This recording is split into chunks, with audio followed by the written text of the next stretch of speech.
It has been reported that the quorum does exist for the Special Select Committee to commence business. I assume that we look at the agenda for today.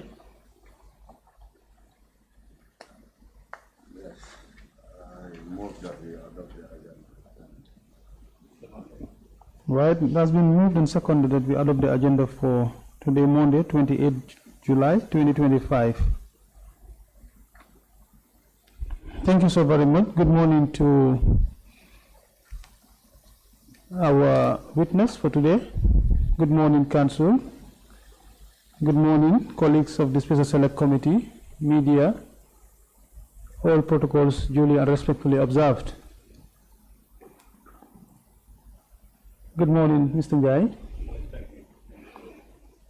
On behalf of the Special Select Committee of the National Assembly, I welcome you to this sitting convened to inquire into the sales and disposal of assets identified by the Commission of Inquiry into the financial activities of public bodies, enterprises, and offices in relation to their dealings with the former President Alieu Njie Janneh and connected matters. You are appearing today in response to a summons duly issued by this committee to provide testimony on matters within your knowledge that are relevant to the subject of our inquiry.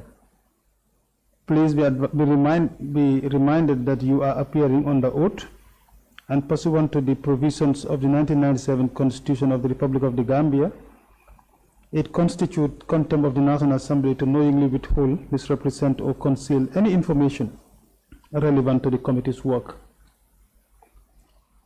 You are also pleased to be advised that in accordance with parliamentary privileges, any statement or testimony you provide before this committee shall not be used against you in any court of law, except in cases of perjury. That is where it is proven that you knowingly and deliberately provided false information while under oath.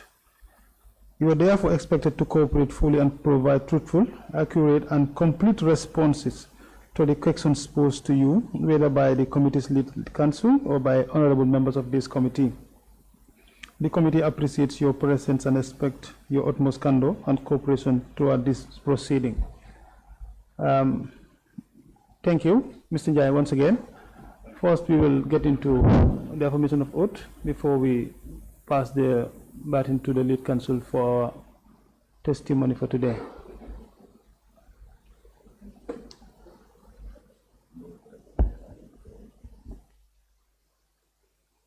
All right. Could we do an introduction quickly before we get into business? As usual, Honorable Abdullah Sise, Chairperson of the Special Select Committee of the National Assembly.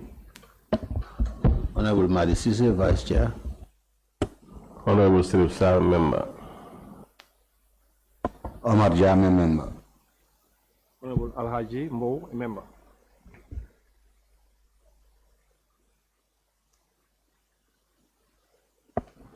Good morning, Mr. Njie. I am Lamin M. Diba. I am counsel to the committee, and I'll be lead counsel for today. On my left is Ms. Aji Seinika, also counsel to the committee. On my right is Mr. Tony F. Mendy, who is a legal assistant to the committee. All right, thank you so very much, Council. Secretary, can you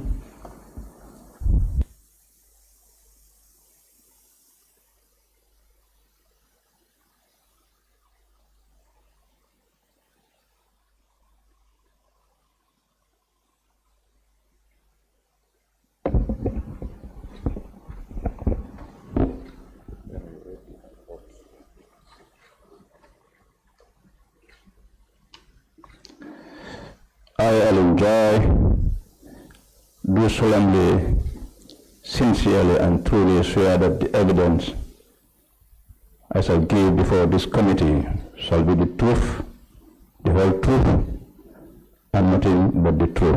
So help me God.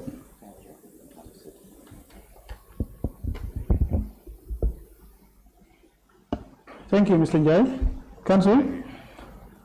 Yep. To you. Thank you, Honorable Chair.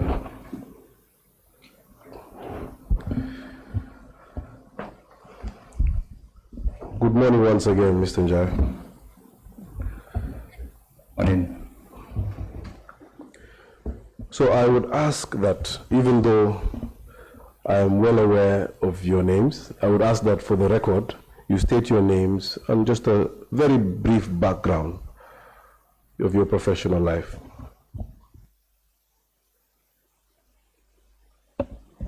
Thank you very much once again. I think this is my first time to be here. Chairman, Vice, and the members of the commission here, and then the legal team, the press. I'm very honored and humbled to be in your midst this morning. I think we were supposed to start by 10 o'clock, 11 rather.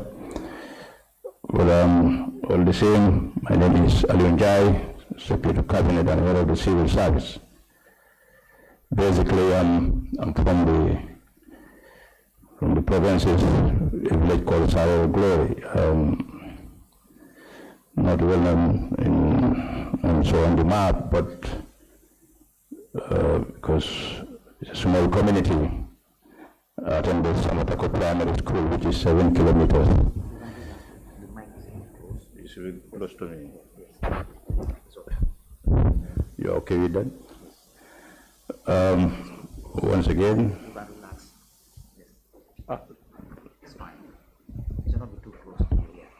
Thank you. Thank you very much. If you can hear me.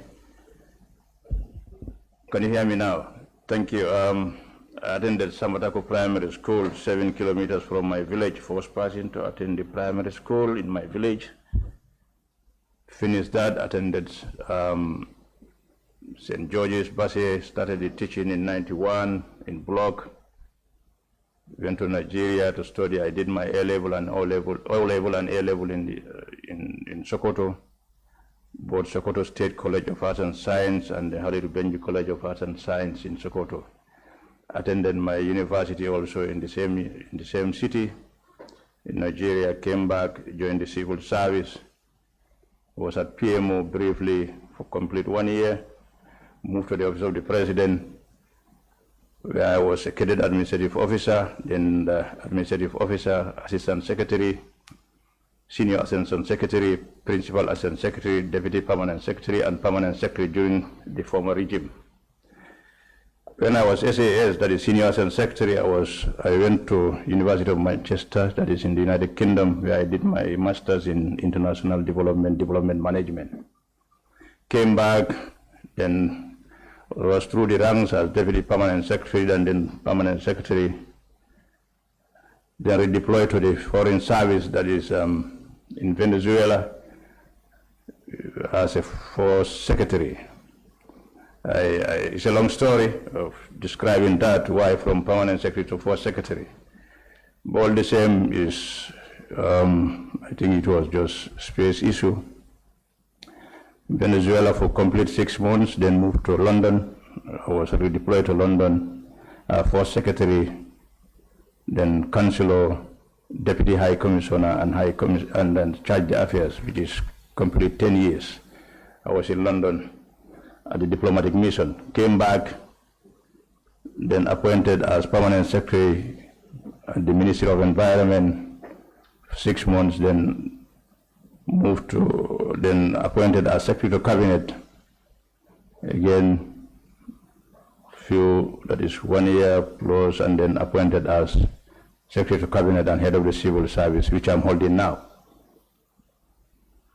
Just in summary. Thank you, Mr. Njie. It was a good summary. What was the appointment date? What was your appointment date for these two respective positions?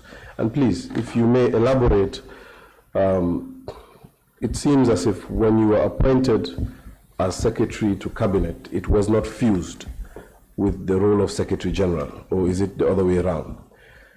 Please explain for us when this happened and how it happened. Thank you. I know when I was at the office of the president then, during the former regime, you have Secretary to Cabinet separated from the office of the Secretary General. That time the Secretary General is the head of the Civil Service.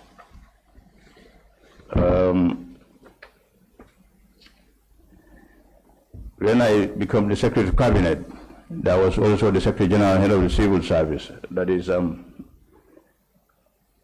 my job was purely on taking minutes for the cabinet when there is cabinet meeting. So the Secretary General and head of the Civil Service is responsible for the entire civil service. He has responsibility of monitoring and also the activities of the civil service. But for my job at that time was purely on cabinet meetings and taking the minutes. What was the appointment date? The appointment date for my as Secretary of Cabinet was 24th January 2023. And then when was it subsequently fused? 18th November 2024. Thank you. Can you give us a brief rundown of your general role in both these two positions, albeit that they are fused now, just to give us a genesis of your duties and your functions? Oh, the Secretary of Cabinet, obviously if there is cabinet meeting, you take the minutes. And then after that you have what we call cabinet conclusions. And cabinet conclusions are sent to the respective ministries. When you send them to respective ministries, then you make a follow-up on the implementations. But all these things, most of the time you have to pass through the Secretary General and head of the civil service. Now fusing them together makes my job easier. It's difficult, but it makes it easier for me, because that means I have to deal with the ministries directly, and then the civil service, that is ranging from the permanent secretary, ministers, permanent secretaries, and then the rest of the civil servants. Great. Just to understand, the committee would like to understand the inner workings of these things. Previously, there was an office of the Secretary to Cabinet, correct? And there was also the office of the Secretary General, who is coincidentally the head of the civil service. Yes. My first question is, both these positions, are they offices in the meaning that they are subordinates to that office? Does the Secretary to Cabinet have an office, so to speak, with subordinates? Yeah. As well as the head of civil service? Head of civil service is the entire civil service. Secretary of Cabinet is also under the Secretary General when it is separated. The Secretary of Cabinet was also answerable to the Secretary General, apart from being taking minutes in Cabinet office. The Secretary General is more senior. But now fusing them together, that means you have both the responsibility of the Secretary General and also the Secretary of Cabinet. So basically, it makes your work very easy in terms of implementation, because government has to implement issues as soon as possible, urgently for that matter. Your last statement, is it part of the reason why the government thought it necessary to fuse the two roles? Yeah, that's right. Is there any other reason? No, apart from make sure implementations, because you transmit decisions taken from cabinet to the civil service. Fantastic. I'm very interested in that. The Secretary to Cabinet transmits decisions taken from cabinet. Yes. And of course, that would mean that the Secretary to Cabinet would have some sort of repository in which records are kept. Absolutely. And once that is transmitted, this was the position before, once it's transmitted through the head of civil service, that's the Secretary General, to the relevant ministries, the head of the civil service and the relevant ministries will equally have their archives. No, I'll come back again. It's not like any decision taken from the cabinet will be transmitted to the Secretary General. But any decision that is taken from cabinet, you can send it to the respective ministries You know that there are things that you have to be working in closely with the Secretary General, because obviously you are dealing with the civil service.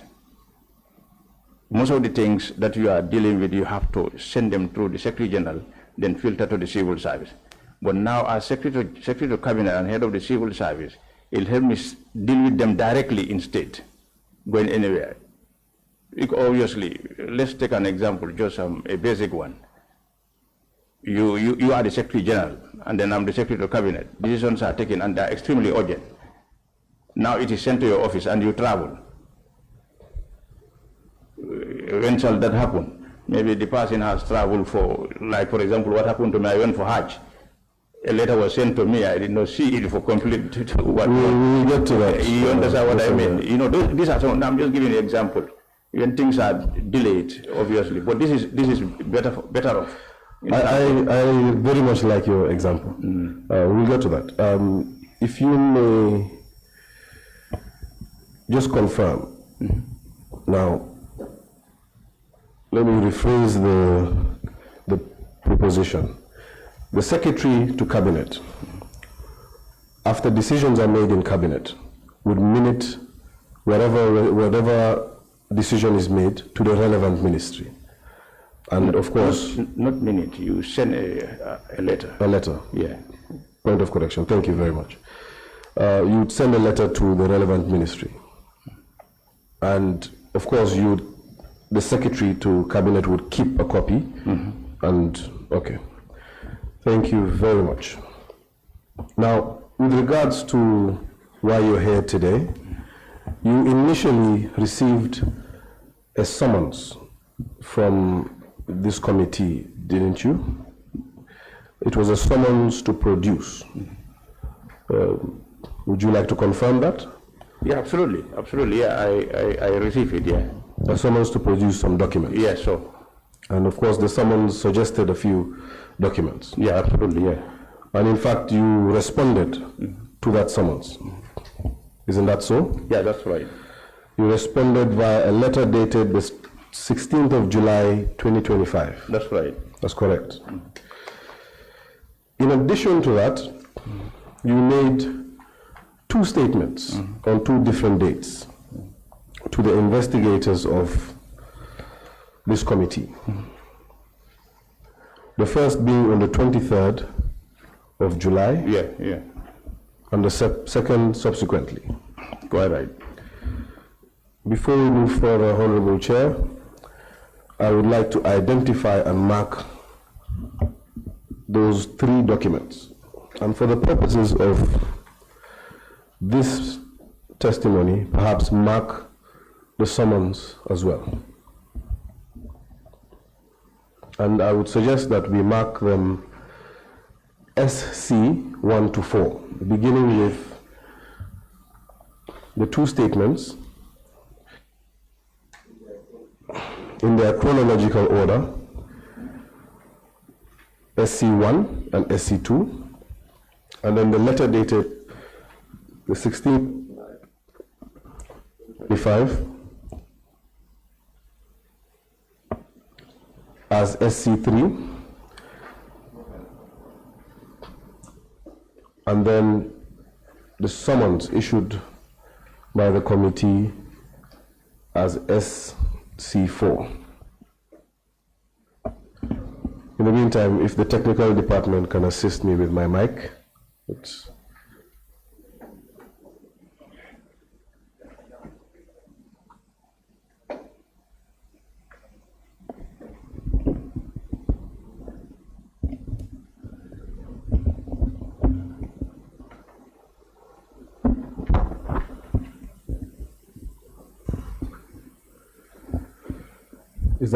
Is that fine, Honorable Chair? Can we proceed?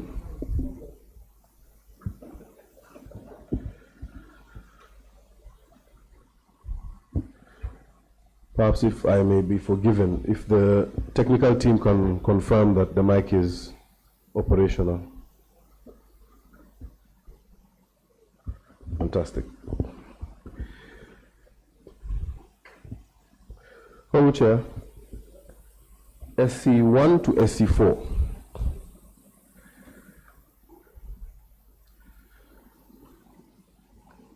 Mr. Njie, No. in your letter to the committee in response to the summons, I believe you have your own copy, or do you require? No, I have it.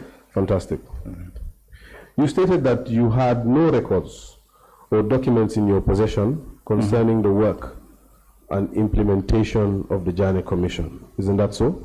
Yes. And in your written statement, at least the first statement, you reiterated the same, and that you had no relevant documents available in your office. Isn't that so? Quite right.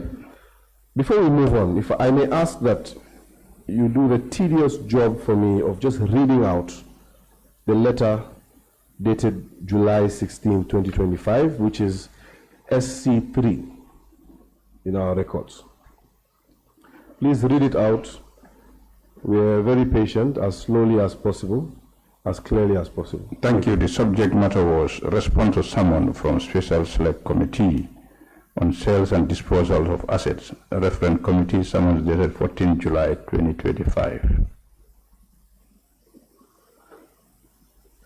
Continue, please.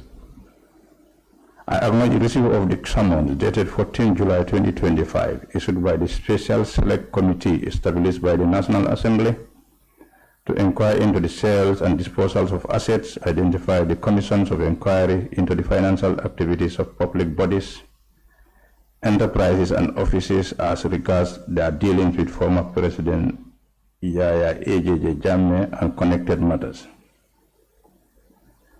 I wish to respectfully inform the committee that the Cabinet Office does not maintain specific recording regarding the sales and disposal of assets in question.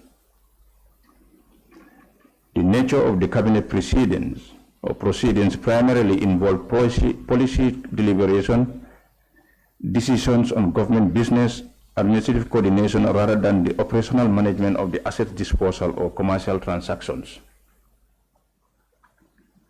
For comprehensive records relating to the financial activities and asset disposal under inquiry, I would respectfully recommend that the committee direct its inquiry to the Ministry of Justice, which would be better positioned to provide the detailed documentation and records that the committee requires for its investigation.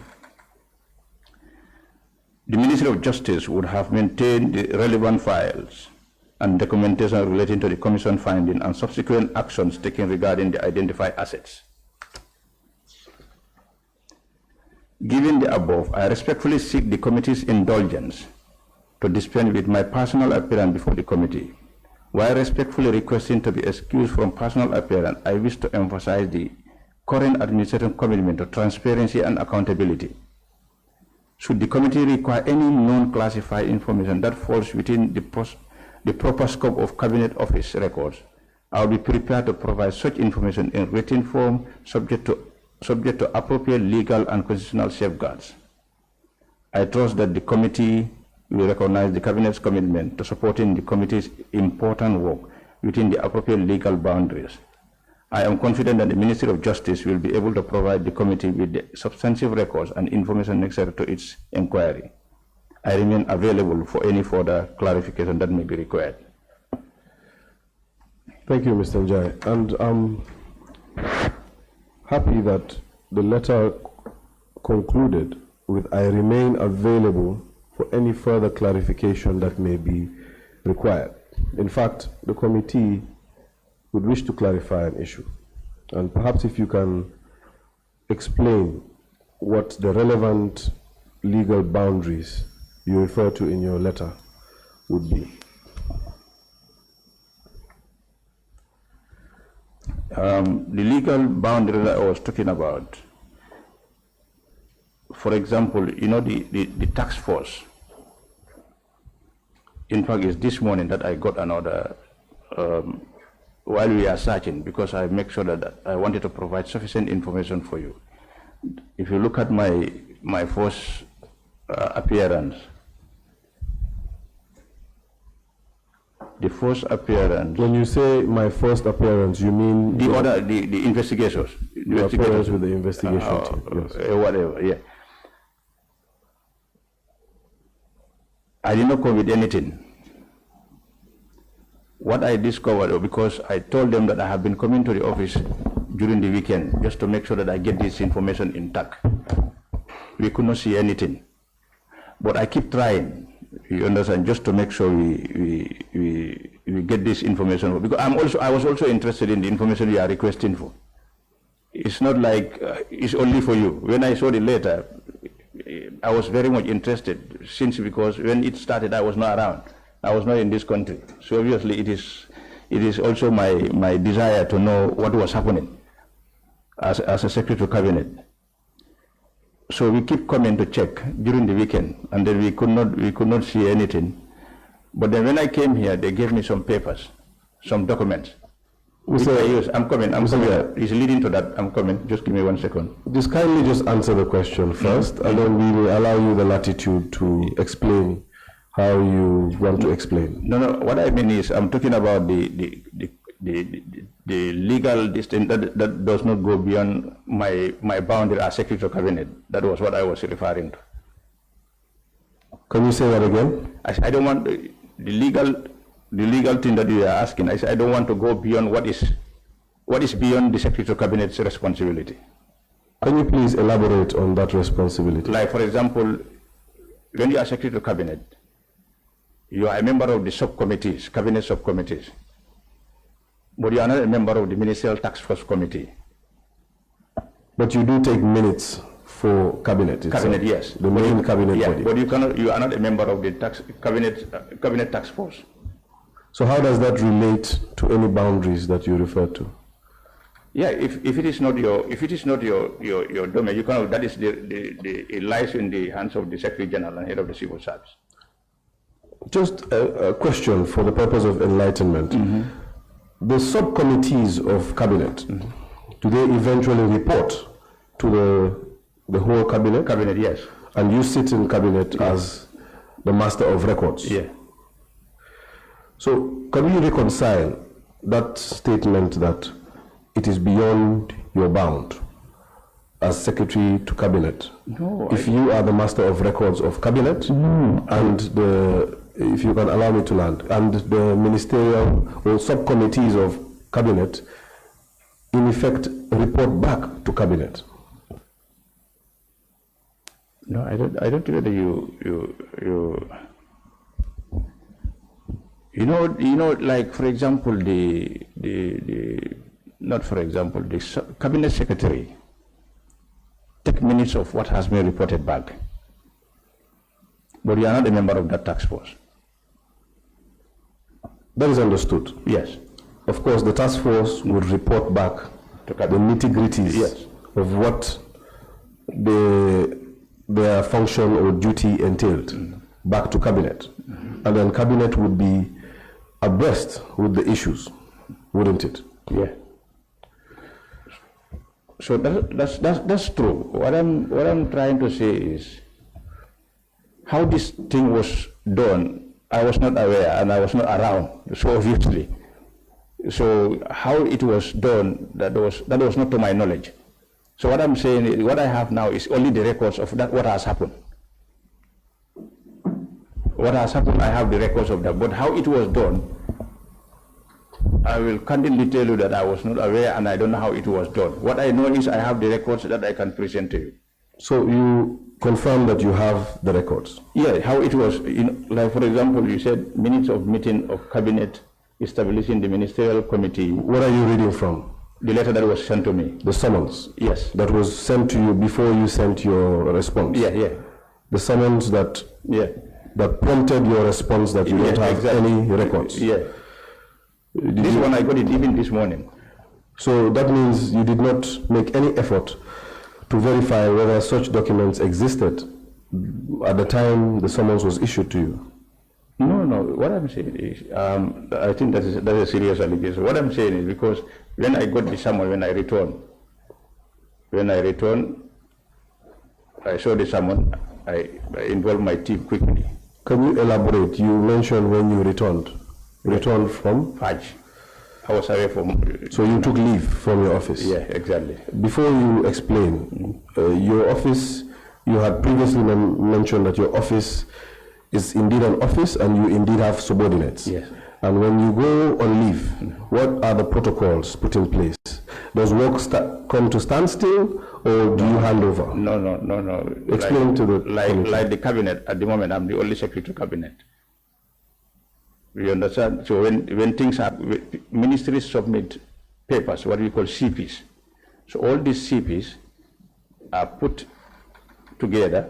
We have a subcommittee that look at the CPs and prepare for next cabinet. So during this period, all the subcommittee, in my absence, they will be meeting and then reviewing those CPs.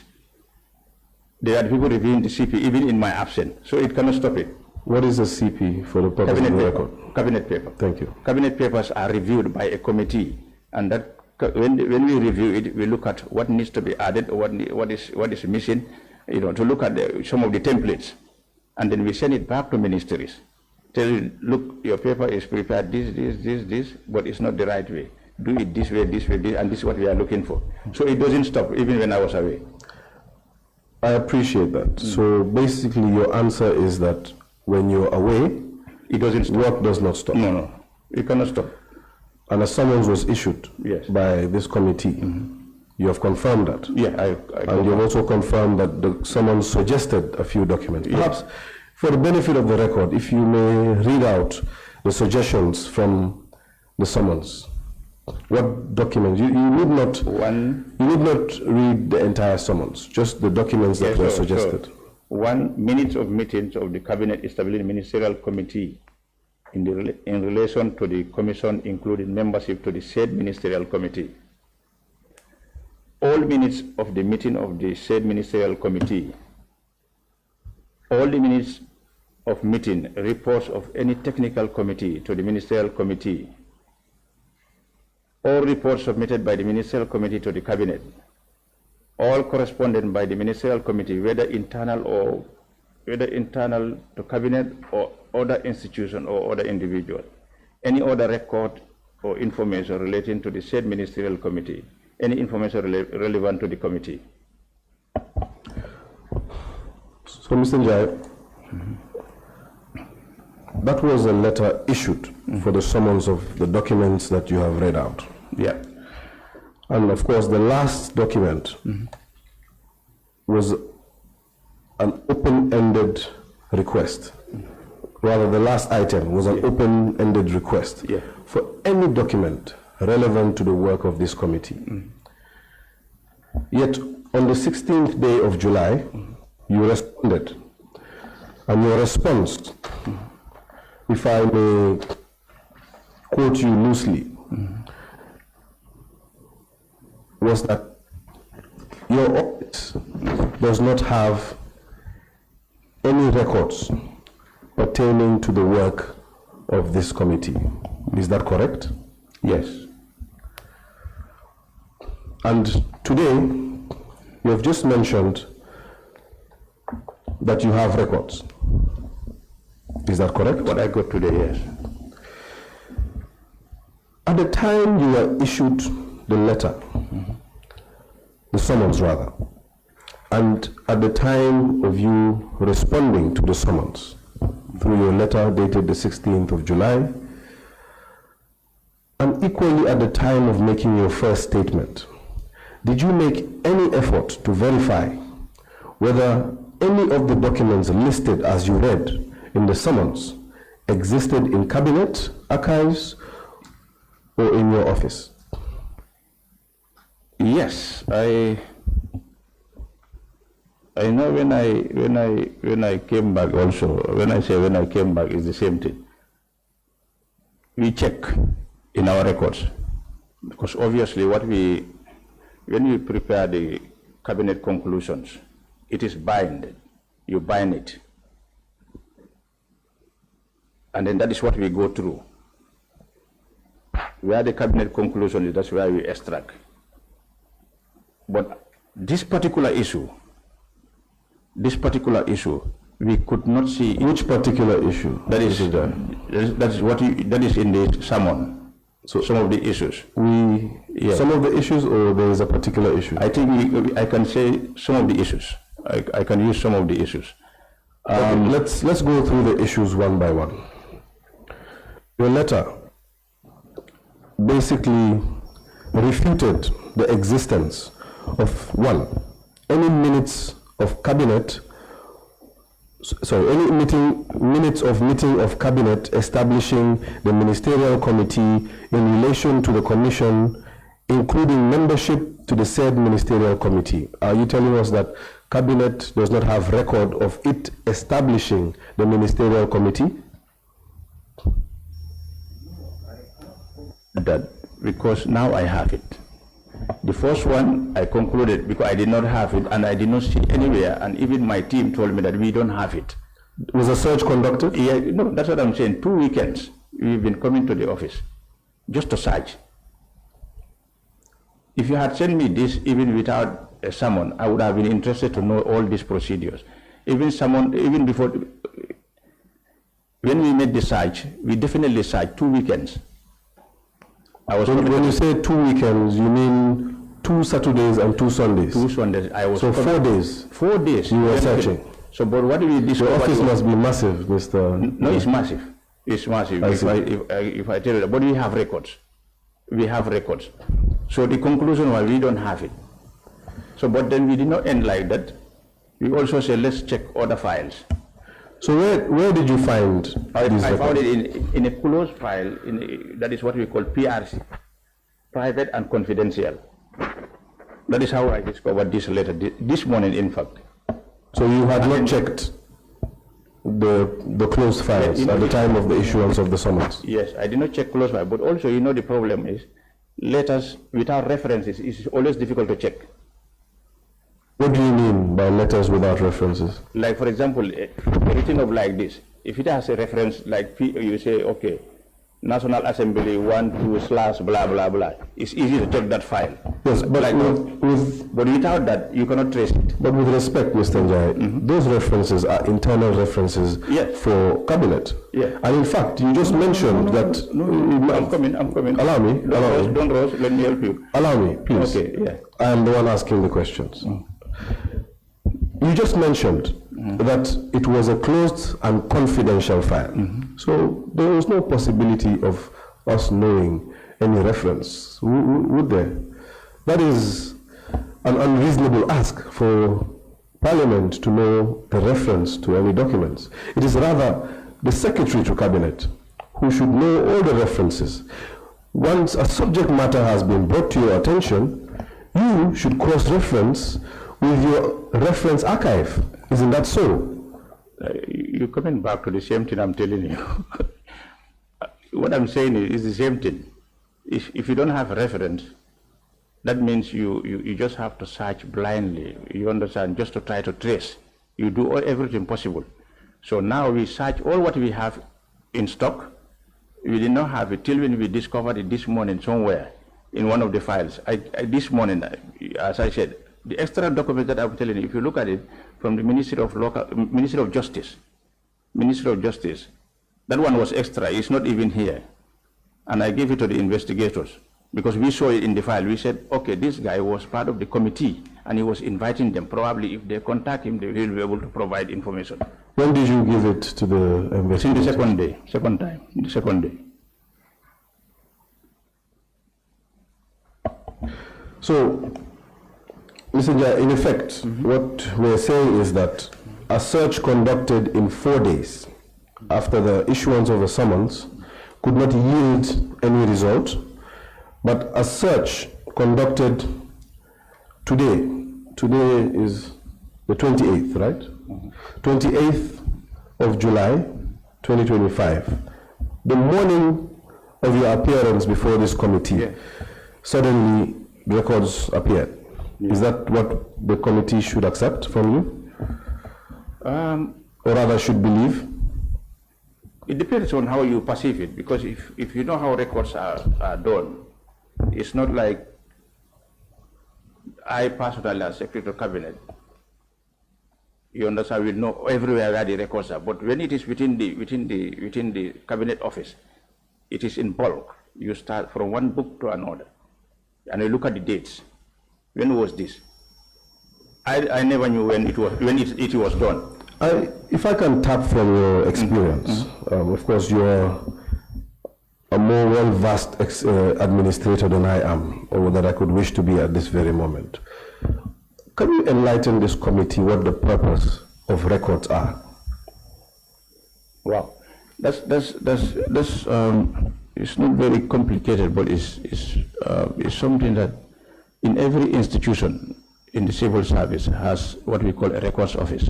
The records office is responsible for keeping all the letters going in and out. Letters coming in and letters that are going out. Anything that comes within that institution, that is the records office, that is responsible. But Office of the President it has a records office, but there are things that they are responsible, there are things that are, because the office is so big, you have the Secretary of Cabinet office. Very rare they deal with cabinet papers.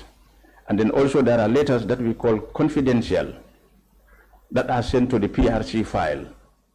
That also rarely it goes to the records office. That is different from the records office. So you can have 3 sections within the Office of the President. Other ministries you can have 1 records office, but ours we have 3 of them. So my question, the answer to my question was that the purpose of records is to, it was lost in your answer. I could not get the, it's to keep records. It's to keep records. Yes. And those records are identified and marked, aren't they? Yes. Just like we marked your documents today. Your records, once they come in or go out, or within the institution, are marked for identification purposes, isn't that so? Mm-hmm. And these are marked so that when you need, to put simply, when you need the document in the future, you can refer to it with ease. Isn't that so? Mm-hmm. Isn't that so? Mm-hmm. Yeah. Fantastic. So, how come after a summons was issued, mm-hmm, your office could not trace any documents in relation to this committee's mandates? And if I may be more explicit, your office could not trace any minutes establishing the ministerial committee. No. Can I land? Mm-hmm. From your letter? Yeah. Your office could not trace any minutes of the committee itself. Your office also could not trace all minutes of meetings and reports of the technical committee to the ministerial committee. Your office also could not trace any reports submitted by the ministerial committee to cabinet. Your office also could not trace all correspondences by the ministerial committee, whether internal to cabinet or other institutions or individuals. Your office also could not trace any and all records or information relating to the said ministerial committee. In fact, your office could not trace any information relevant to the committee. Isn't that so? At the time of you writing our letter, after an extensive 4-day search. Yeah, true. That is true. It was my first day here when I came, the investigators, and then I was given some documents. I said, now this thing can be helpful, because the letters that I had some references. The references are the ones that we use to trace those letters in the files, and we discovered it was a closed file for a long time. So you want us to believe that without references, these files would have not been found? It's really difficult. You can search. I would have searched for the next 1 month, probably I trace something. Like I searched for 4 days, I did not see it, and then I will continue searching, because I was interested in this information not only for the committee here, but for my records myself. And it never occurred to you that perhaps the information that we're seeking, mm-hmm, being information that was relevant about 6 years ago, or recorded about 6 years ago, could emanate from a closed file? It didn't occur to you? No, it did. You know, like for example, when we have the records office, anything that is closed, there is also a room where we close, all the closed files are there. You can be sitting there for the next complete 1 month, searching for with one cell. You cannot even finish it. That's also the records we have. But why would that be so? Aren't the documents marked? Aren't they classified into groups? That is what I'm saying. That was why the documents I have from here, it really helped me go straight to the file that was closed. Mr. Njie, I would want to believe that the highest office in this land is better organized, such that if a request is made by an institution, especially an institution like the National Assembly, which, by the way, cannot be deterred from seeing any document, whether classified or not. If such a request is made, you want to tell me that without a reference, that your office cannot advise its mind to its reference. And I'm glad you brought in the records office of the National Assembly as an example. Because if I walk into the records office of the National Assembly and ask them for a letter, all I need to mention is the subject matter of that letter. And the record clerk, mind you, who does not have an extensive experience or CV like you do, or does not have a master's degree like you do, but he is very diligent. He will trace the reference number and afford it to me. And I would also give you the proposition that just like Cabinet, the National Assembly archives are extensive. They are huge. They are massive, Mr. Njie. But if I gave him a subject matter and gave him the year of that subject matter, he would remove or trace that file in 5 minutes. And I would want to believe that it's the same in other institutions. Or are you saying that the records officer in the National Assembly is a magician? If I tell you the office of the president, both the records office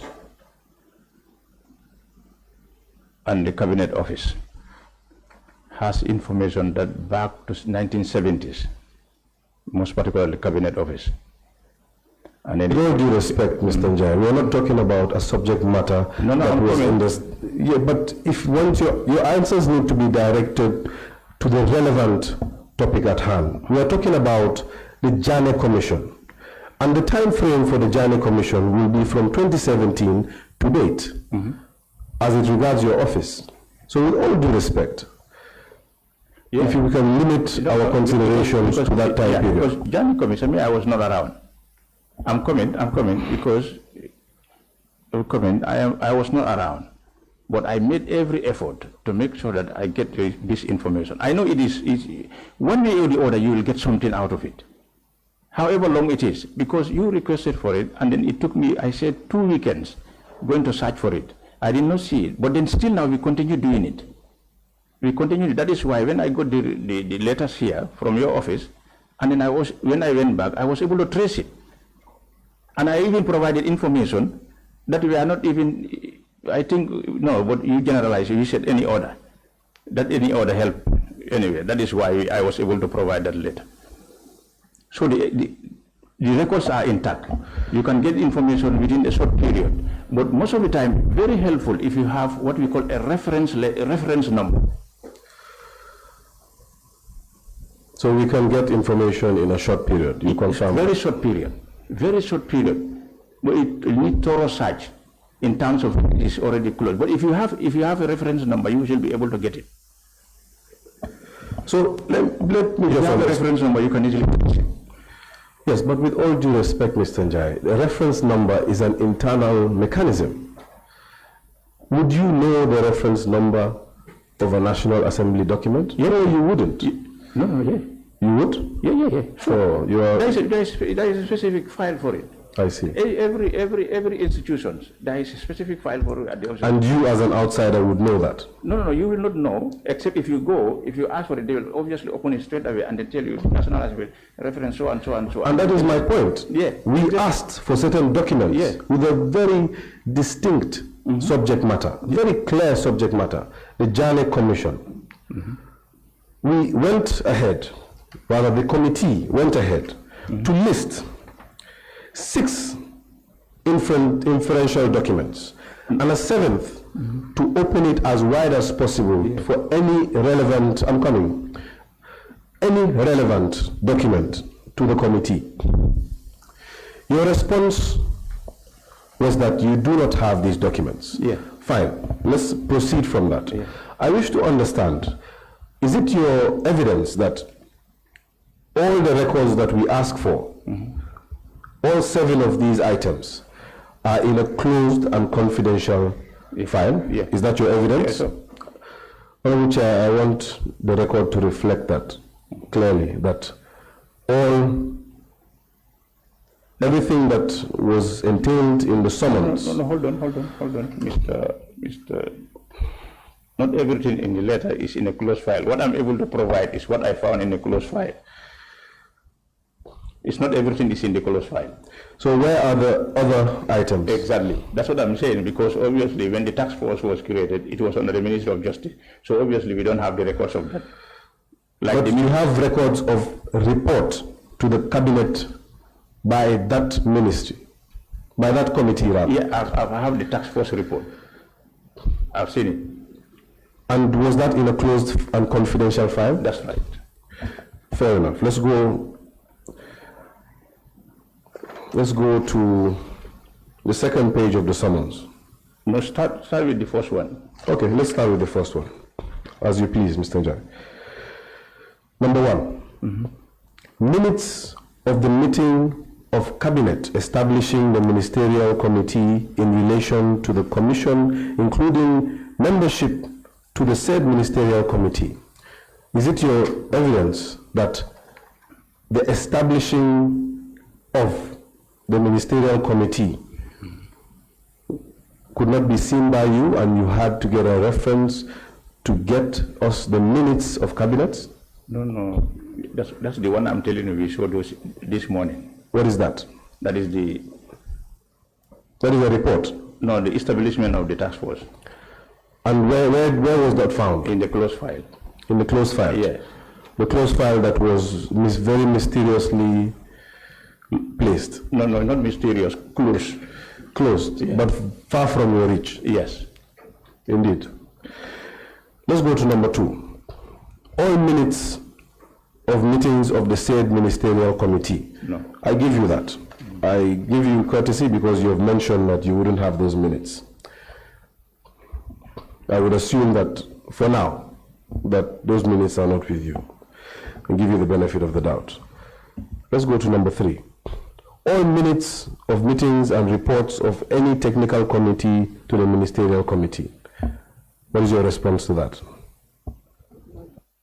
Please put on your mic. We don't have it. We don't have that. No. Number 4, all reports submitted by the ministerial committee to cabinet. That's the task force. That's the one we have. Was that in a closed file? It was in a closed that was far from your reach? Yeah. That you could not see in 4 days? Yeah. Number 5, all correspondences by ministerial committee, whether internal to cabinet or other institutions or individuals. Yeah, I saw one letter. Just give me 1 second.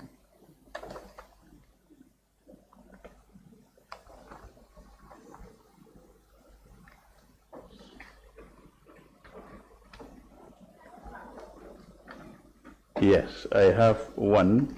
You can see I just indicated it is in our records when I receive it from here. So I just indicated it. So was that also in a closed and confidential file? Exactly, yeah. Far from your reach? Yeah. Number 6, any and all records or information relating to the said ministerial committee. Did you find anything? Any information relating to the state ministerial committee? I've seen some on regards to the tractors. That's the one I have. And that was also In the closed, file, yes. confidential, File. and very, very far-reaching file. When you say very, very far, I don't know what you mean. I mean that it was untraceable for 4 weekends, as per your I testimony. don't know whether I mentioned 4 weekends. Sorry, 4 days rather. Yeah, yes, I have not seen it for that because it's not on our site. It's not at the records office, yeah. Okay. So it was on that file? Yeah. Sorry? Yes. Okay. The last one is any information relating to the committee. Is there any other document that you brought? Yeah, I think I saw a letter that I submitted to the investigators from the secretary of the ministerial task force. Okay. I will ask for that letter to be brought. Yeah. In the meantime, I would like to understand the rationale of conducting searches on the weekend. Wasn't the weekday enough? Because even though your testimony is that 4 days, 2 weekends, 4 days is when you made a search, I would like to bring your attention to the date the summons was issued. Mm-hmm. The summons was issued on the 10th day of June, 2025. Yeah. Your response was on the 16th of July, 2025. That is 5 days in excess of a month. Mm-hmm. So about 35 days you had to search for documents. So it's not 4 days or 2 weekends. Your office had 35 days to search. And apparently you're very true to your word that the documents were so far-reaching that you would need 3 months. Isn't that so? I'm not sure whether you're trying to take us back to, because when I say I went for Hajj, it was when I came back, then the clerk of the National Assembly was the one who called me. He said, you send you this. I said, I have not seen it. Then he sent it to my WhatsApp. Then I started asking in our office that I have this thing. Then they tried to look for it. So when they brought it, I said, this is extremely urgent. You can see the date. Extremely urgent. And I think it was during the course of the week that I came, and then I just started the next weekend, straight away. You mentioned that your office is equipped with human resource. Yeah. And that when you go on leave, as you went to Hajj, by the way, I think I should be calling you Alhaji instead of Mr. Njie. Huh? When you went on leave, If it is not provocative, you can just call me as you please, which one would you prefer? Alieu Njie. Mr. Njie? Alieu, sir. Okay, I will stick to, I will be formal enough to say No problem, Mr. Njie. no problem, yeah. All right, Mr. Njie, you mentioned that when you take leave, there is a protocol or a procedure for handing over. Isn't that so? So it's irrelevant that you are away of your office. The fact of the matter is that there was a letter issued to your office, and your office had 35 days to produce the request, and your office failed. After 35 days, your office, through you, wrote a letter saying no records were found. I did not see. Sorry? When I searched for those 4 days, I did not see, and I don't want to waste your time. So I said, man, this is really horrible. So, but that is why at the latter part of it, I said I'm going to continue looking for it. So I will provide you information if I receive it. Please forward me to that latter part. No, that is anytime I receive the information. If you look at the letter that I wrote. Yes, please. Where does it say that you would furnish? From what I remain available for any clarification that may be required. Okay, I am confident that the Ministry of Justice will be provided with substantial records information. Yeah, obviously, it's just the availability, my availability, that was why I was referring to. From your letter, it was conclusive that there were no records. Yes. And of course, we were meant to clarify But you will agree with me that if you don't give me anything to clarify, there will be nothing to clarify, Mr. Njie, because your letter was pretty clear. It was pretty clear That you have no records. I have no records. And that was when I, after the search, when I have no After records. 35 days. Yes, because obviously the records I have within the domain of the secretary, the cabinet office, all what we searched, it was not there. And I concluded that there was no records. So, but when I came here, I was given those letters. I said, very good, this is very helpful. So when I went back, I used the same references. Then we are able to trace it in a closed file. In fact, you were shown several official cabinet documents during your first appearance. Mm-hmm. Yeah. And that was before this investigation team, correct? Yeah. And you do accept that these documents exist in the records of cabinet? Absolutely, yeah. So why did you fail to mention those documents? No, those documents, that's what I'm saying. It was when I was given, the first day, I did not have it. But when they gave it to me, I went and made cross-referencing. I came back, I found it was there. Then I told them, yes, they are there. So the first, your office you have mentioned has a human resource. Absolutely. An extensive human resource. Yeah. And there are 3 records offices, as you mentioned, right? Correct? 3 what? 3 offices that are repositories for records, you had earlier mentioned. Yes.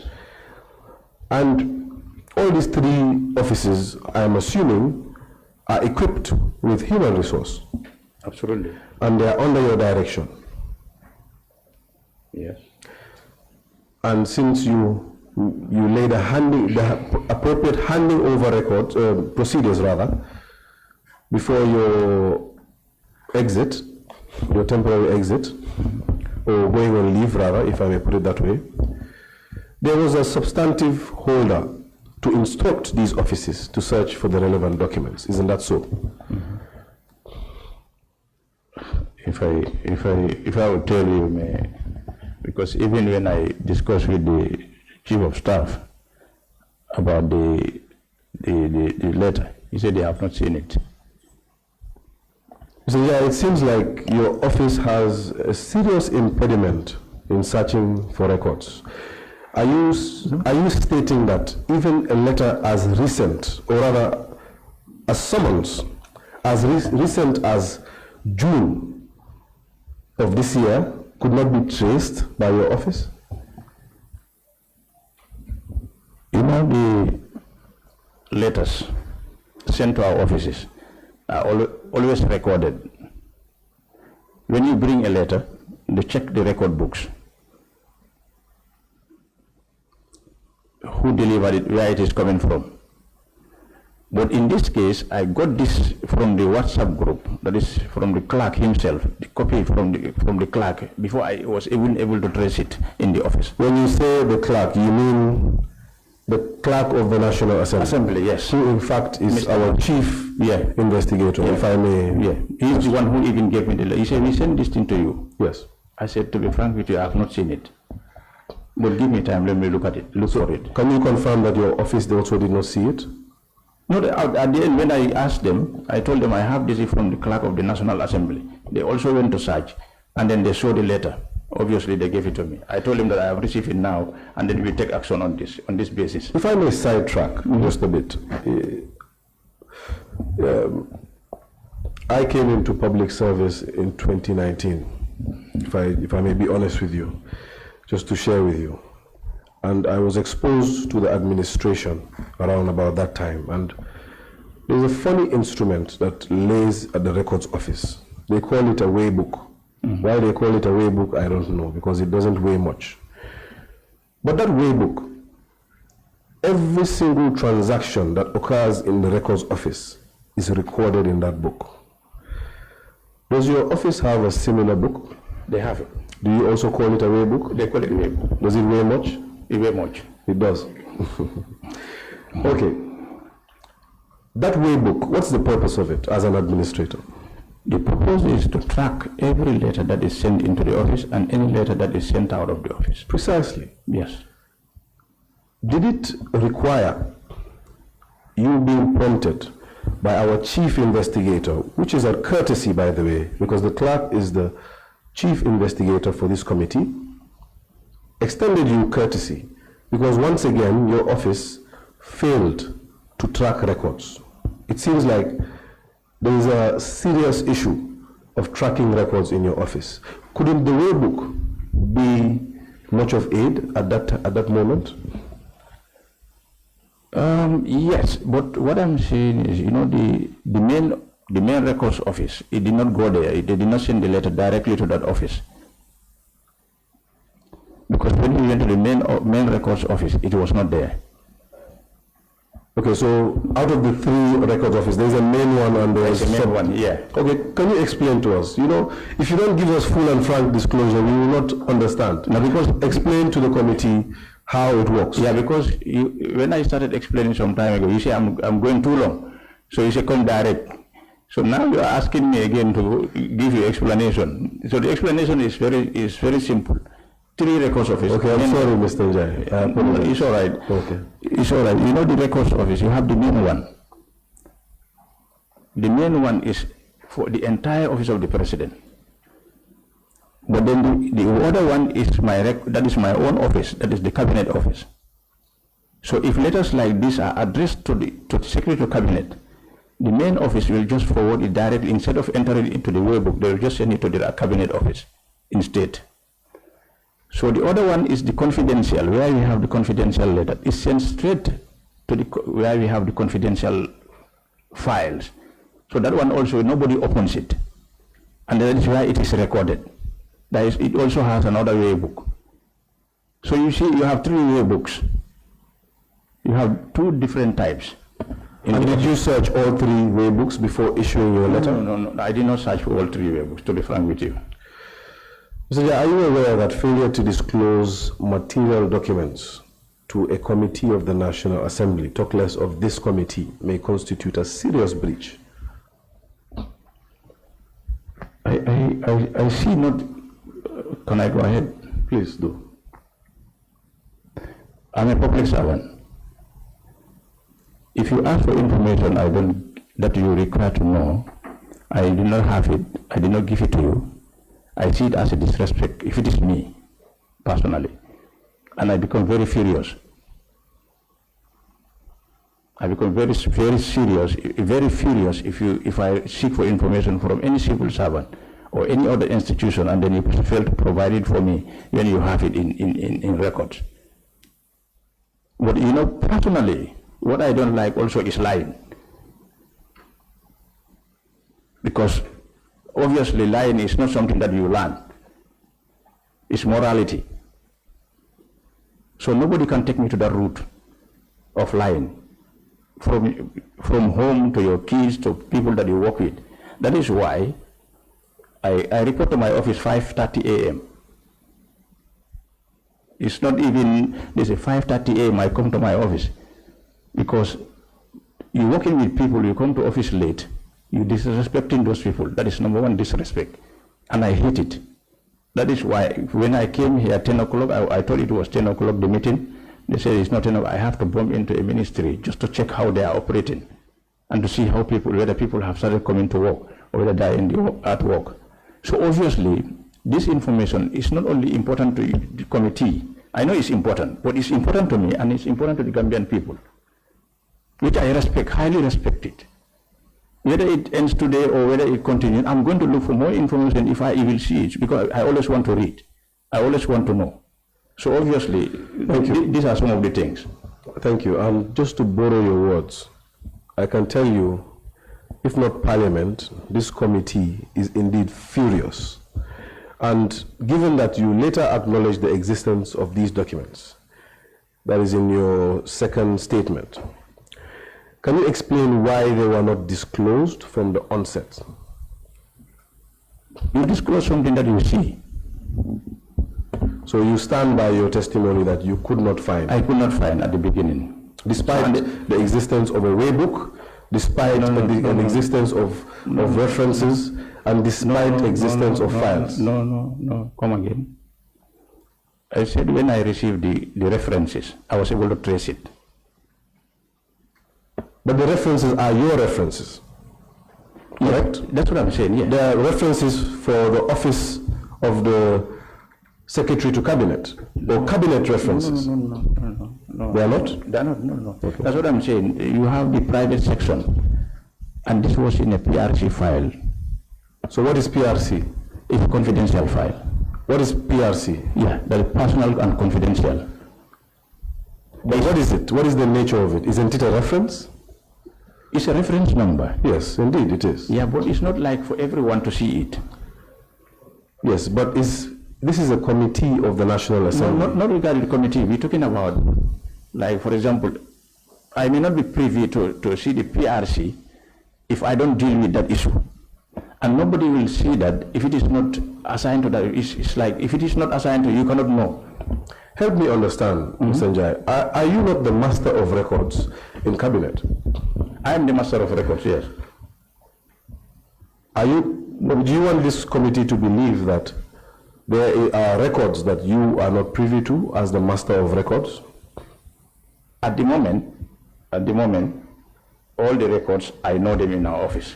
But before I came, I'm not privy to all of them, except if I read all of them. It would be unreasonable to ask you to read every single document. You as Mr. Njie. No. Let me come. But as the Secretary to Cabinet, and in fact, the head of civil service, the Secretary General, you have an office. And your office is designated into different sectors. There is somebody responsible for records. There is somebody responsible for correspondences. I'm sure you have a finance person, etc. When correspondences come, we don't expect that you know exactly where to find it, but we expect that you know exactly who to ask to find what you need. It is very easy. Well, just point of correction, I'm not the Secretary General. What are you? I'm the head of the Secretary to Cabinet and head of the Civil Service. Which was formerly the Secretary General? Yeah, formally, at least you confirm it's formally. It's not longer. Is there any Secretary General right now? No. So effectively you're doing the role of a Secretary General? Yeah, he's not there. Effectively you're doing the role of a Secretary General? I'm doing the head, yes, Secretary to Cabinet and head of the Civil Service. This is a serious affair, Mr. Njie, and I would urge that we don't dwell in semantics. Yeah, because why? You know why? Because according to our records, we always write Secretary to Cabinet and head of the Civil Service. Fair enough. Yeah. You are not the Secretary General. Yeah, that's fine. We're just helping you. If you don't need it also, you can put it aside. I always need help, and I'll take that. No, I mean, if you don't want the rectification, you can just put it aside. You continue saying Secretary General. Okay, no problem. I would now correct myself and say Secretary to Cabinet. Secretary to Cabinet and Head of Civil Service. Yes. And as the Secretary to Cabinet and Head of Civil Service, you have an office. Yes. With people responsible for different things. And you can go to somebody, the person responsible for archiving or records, to trace a particular record. It is there. So, are there files kept for different subject matters? Perhaps my question is there a file kept for the Janneh Commission?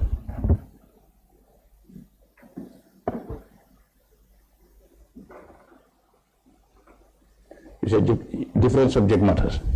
Is there a file kept for issues relating to the Janneh Commission? This specific file, I'm not sure whether it's Janneh Commission, but we are able to see it in the reference file, according to the reference number I have. So it's not specifically like it is called Janneh Commission, but it's a PRC file. So I believe if, I'm not saying, I don't want to give conclusion because that may haunt me. But at the end of the day, what I'm thinking about is maybe if more such, because you don't have time. You don't have time. You people don't have the committee. I mean, because you have. With all due respect, you cannot dictate the time of I'm not dictating the time. What I'm saying is, what perhaps you ought to have done as an administrator. Like for example, if I can suggest, what you ought to have done as an administrator is to seek more time, to do your due diligence. Very good. Yeah. Search. But your letter did neither sought for extra time, nor left any room for ambiguity. Your letter was very clear that you have no records. Your letter, if I may be blunt, makes the assumption that you have searched the length and breadth of your records and you could not find anything. And we concluded so, because as you said, you are the office holder. If you say you have looked at all the documents, all the records, and you have found nothing, we take your word for it. Yeah. Can I come in? Please do. Yeah, you know how our conclusions, cabinet conclusions are done. Anything that is concluded, we bind them. Before I came, I know there are a lot of conclusions that have been done, almost around 6 voluminous things. When I came, for 1 year, I had 36 voluminous books just for cabinet conclusion, because we conduct cabinet every Thursday. Every Thursday we conduct. So all these things, if you are looking for a particular issue, that means you have to look at the subject matter, as you indicated earlier. The subject matter in that binded book, then you are able to trace it. That means you have to be systematic. You have to look at it. So that is why I told you that on the weekend, the 2 weekends, myself and my team, we came.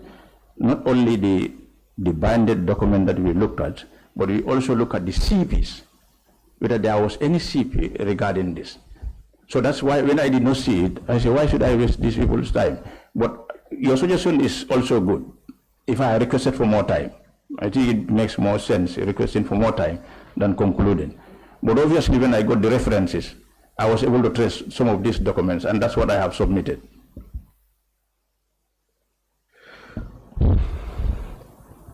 Mr. Njie,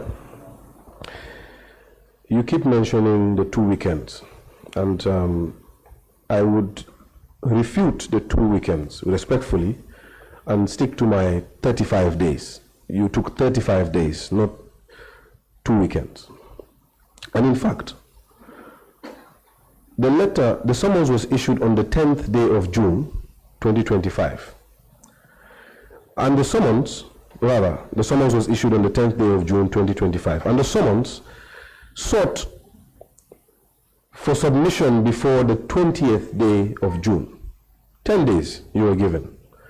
When I say you, I don't mean Mr. Njie, I mean your office. Yes? 10 days.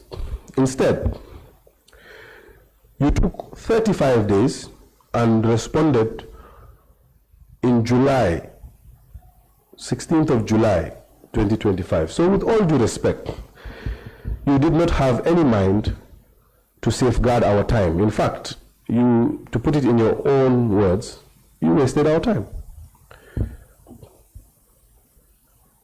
Do you have anything to say to that?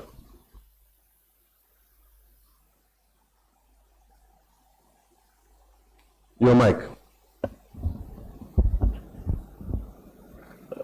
Wasting time is not something that I want to do to any human being, neither colleagues or a committee or the National Assembly.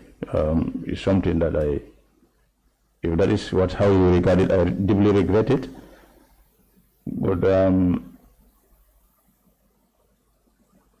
I think that was really a real confusion, or not confusion per se, but I have not seen it. And then when I saw it from the clerk, I took action.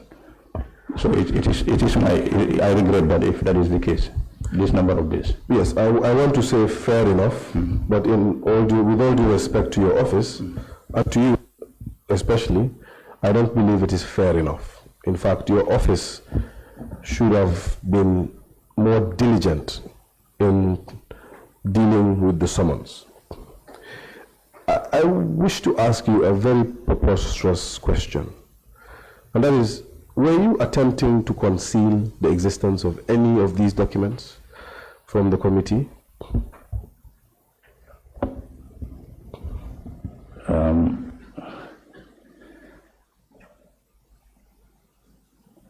I don't know how to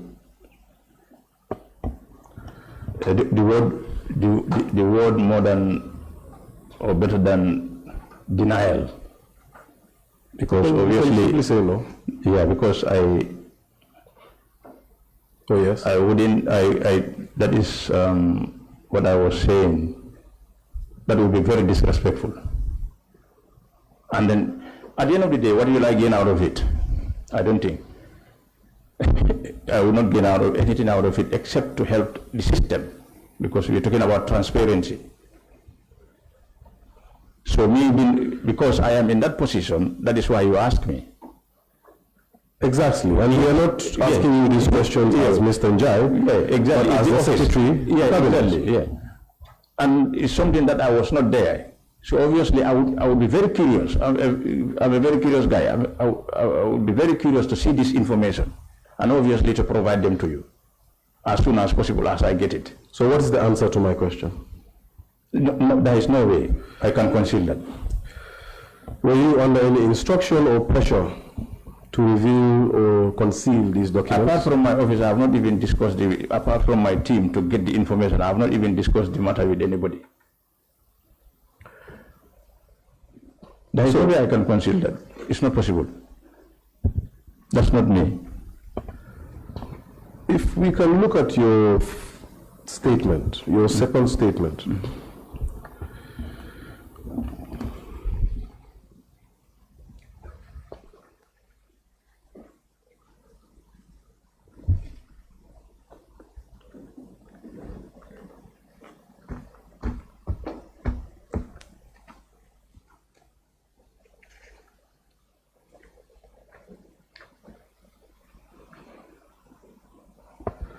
In your second statement, it will be furnished immediately. There's reference to the fact that you consulted two persons, if I can remember, the previous two office holders. And in fact, you spoke to your team, isn't that right?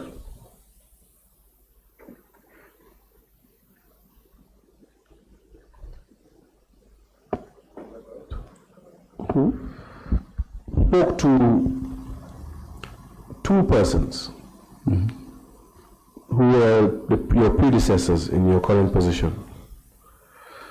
I will direct you to paragraph 2 of your second statement, the addendum to your first. Can you read it out? I know what you're talking about is the former Secretary General. Can you just read out your statement? I'm not sure whether I even have it here. If you do not have a copy, Yeah. can we, Secretary, can we furnish the witness with a copy of?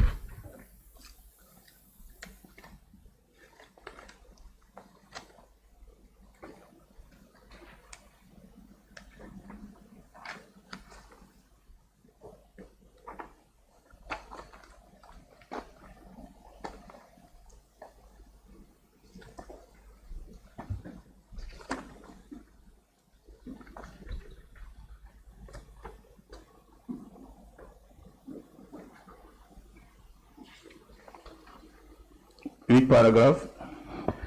Let's take paragraph 2.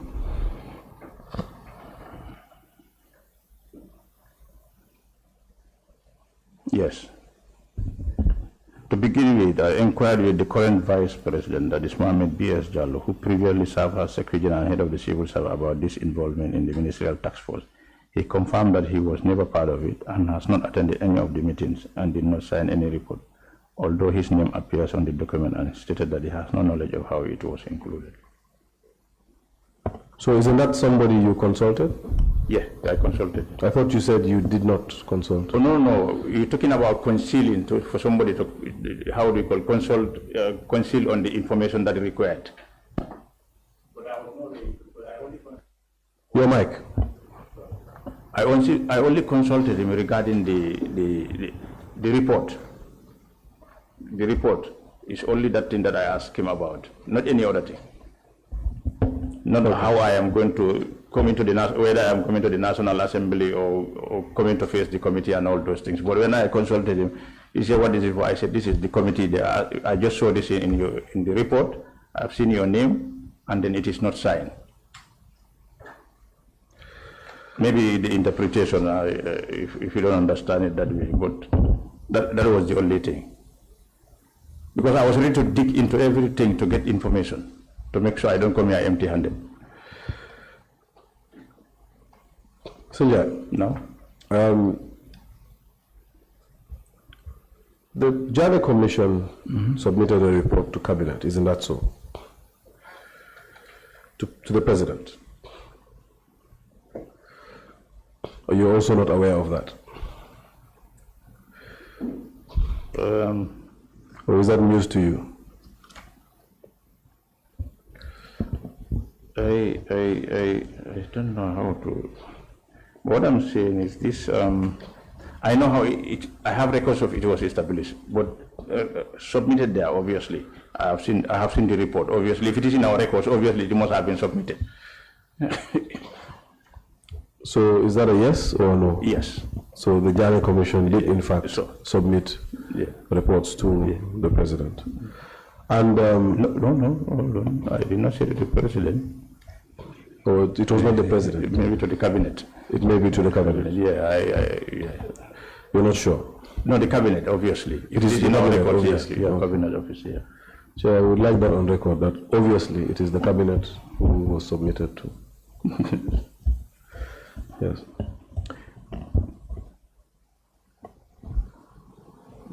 Were you ever abreast with the report? No. It seems like we are feeding you a lot of information. You've been very helpful. Okay. Fantastic. Mr. Njie, No? in fact, the Janneh Commission did submit a report, and they submitted it to the president. That report was later used by the president through cabinet to develop what is called a white paper. Okay. Do you have any knowledge of the white paper? Sorry, I don't know whether when it was submitted, I was not around. I have not seen anything on the white paper. And I have not seen that in records. So, Since you came in, you have not had discussions about the white paper? no, So absolutely. you're confirming that the government is in fact doing nothing about? No, I'm not confirming that. What I'm saying. You are the secretary to cabinet, aren't you? You are the custodian of all records. Yes. In fact, you are the one who takes records for cabinet. But since I came, there was nothing discussed about this. And you came in 2024? Yes, 2024. 23 or 24? Just give me one second. 2023. So you've been in office for 2 years. Yeah. In those 2 years, not a squeak or a word or a letter about the Janneh Commission has been uttered. No. You're confirming that the government has done nothing since. No, I'm not confirming that. Mr. Njie, No, when you say confirming, okay, perhaps let me rephrase. Yeah, please. You're confirming that cabinet has not done anything No. in relation to the Janneh Commission since you came into office. I have not seen any record, neither during my time, not on the Janneh Commission. Fantastic. And you are the keeper of records. Yeah. If there was a record, you would be the custodian. I would have seen it. Fantastic. So, it seems like we're enlightening each other. I would first enlighten you that indeed the government released a white paper. Yes, before your time, but I'm pretty sure your office is aware. And that white paper had action points. Okay. And you have confirmed to us today that it's either that those action points were completed before you came in, because those action points are not being acted upon, at least from 2023 to date. Is that so? You want me to say it again? Yeah, you just repeat that. The white paper has action points. Yeah. And from your testimony today, From there, action points, I have not seen those action points. fantastic. From your testimony today, we know that at least it's either that the government or cabinet, let me put it as cabinet, had discussed the action points before your coming. Before my appointment. Yes, before your appointment. Yeah. Because from your appointment to date, none of the action points have been reported back to cabinet, nor has cabinet commented or spoken or discussed, deliberated on any of the action points. Yeah. I've not seen. Please, not in my Mr. presence. Not so far. Okay. I hand you over to the chair and the rest of the honorable members. I would ask that you indulge me to further enlighten you. It seems like this institution has been helpful to you to show you documents, and we would like to be more helpful. If the committee secretariat could show the witness MOJ 3Q2.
Yeah. Please, can you just give us the addressee of that letter?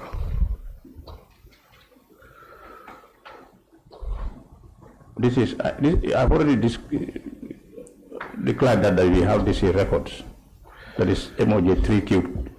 So We have it. you yes. have it? Yeah. And this was shown to you by the clerk? Yeah, he showed it to me, and then when I went to check, I indicated that it is in our records. So it was only after the clerk showed you? Yeah, he gave me the proceeding. reference, yeah. Okay, he gave you the reference? Yeah. I see. And you can confirm that this is a correspondence from cabinet? From cabinet, yeah. No, Secretary to cabinet. And the secretary to cabinet Writing on behalf of the Secretary General. Then Secretary General, yeah. All right. What was the nature of that document? I have no idea. What is this one?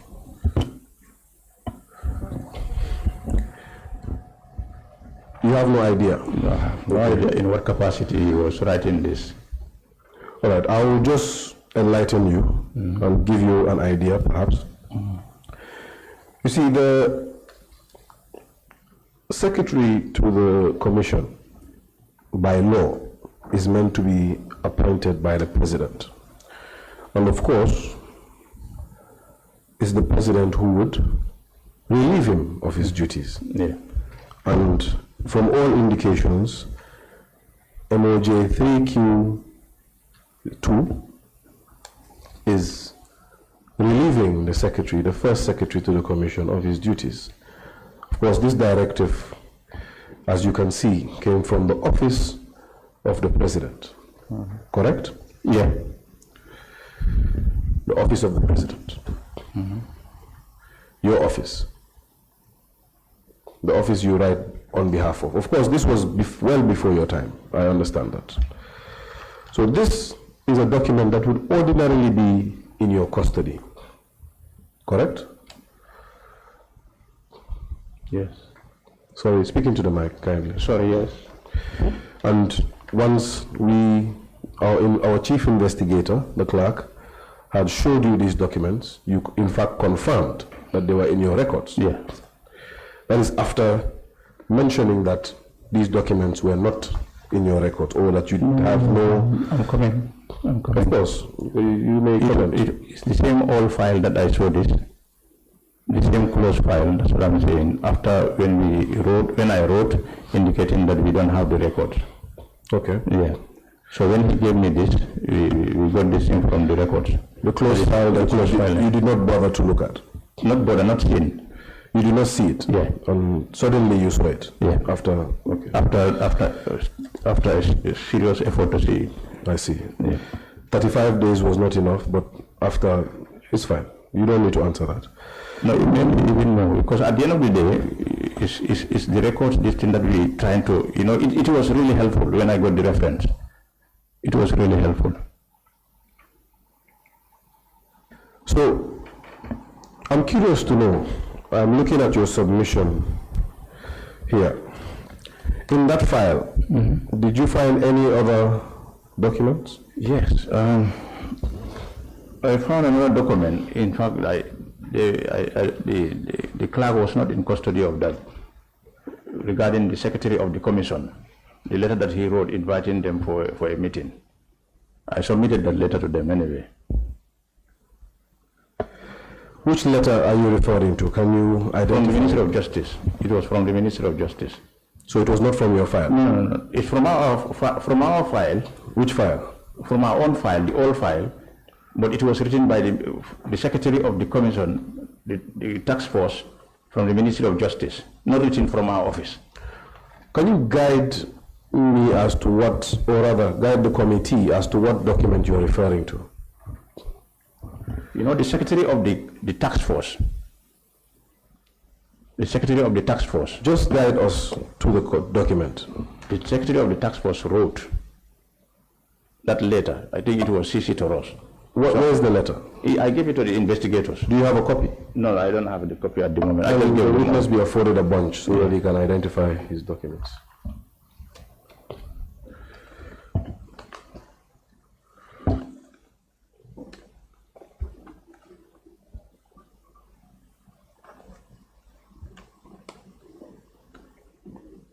Let me see.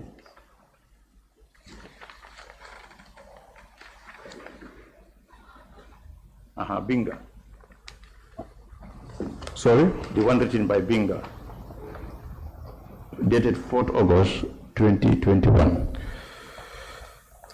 I brought this document here. He said to all addressees. Yes.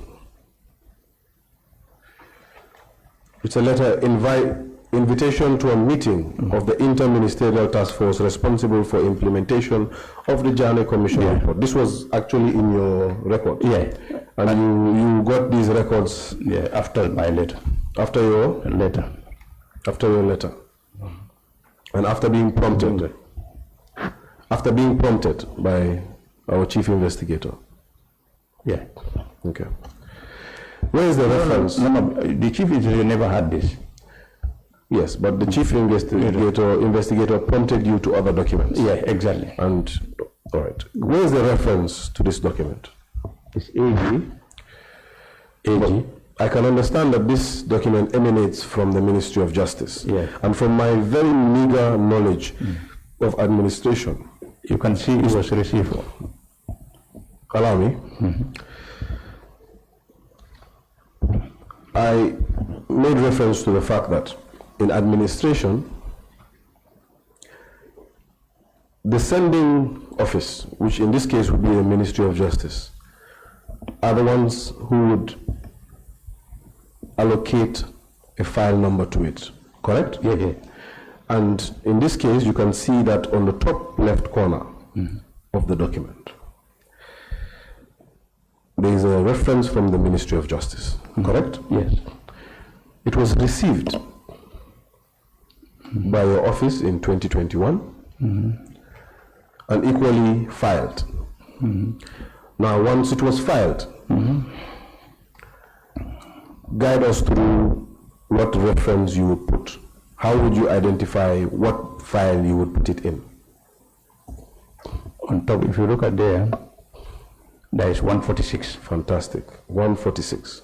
And if you look at the other documents, you would see 82. 82, yeah.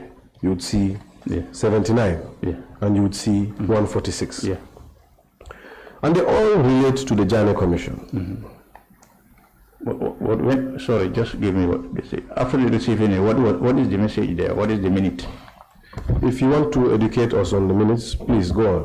No, just look at the minute on top. Please read it out. Receive late. What is the relevance of that to our... Yeah.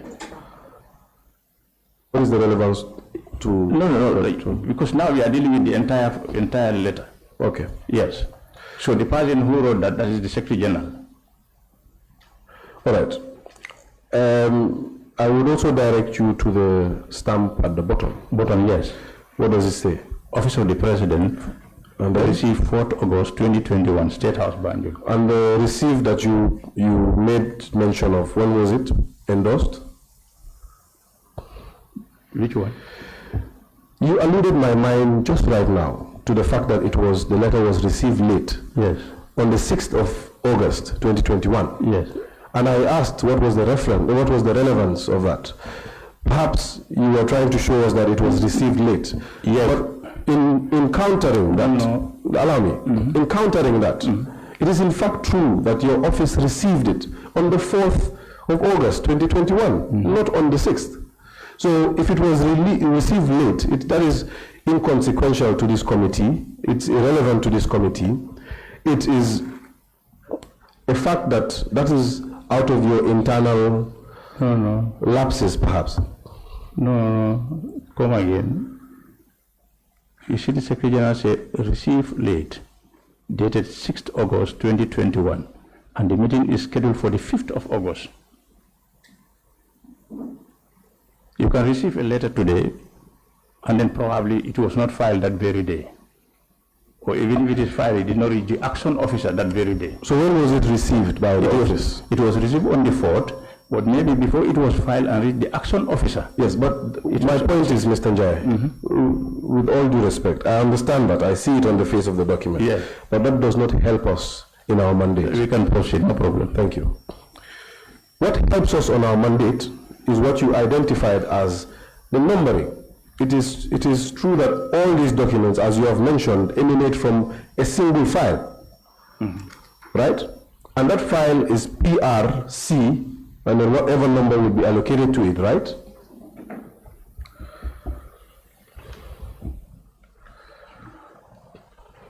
Yeah. Yes. So, you would see that the first document is numbered 82. The second document is numbered 79. The third document is numbered 146. Now, to my mind, this file perhaps is a file that relates to the Janneh Commission. And that there are other correspondences relating to the Janneh Commission, and you are very selective in what you brought before this committee.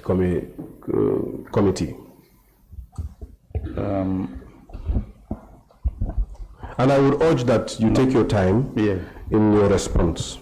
Because you need to appreciate, if I may offer some advice, you need to appreciate the seriousness of misleading a committee of the National Assembly about the existence or non-existence of records.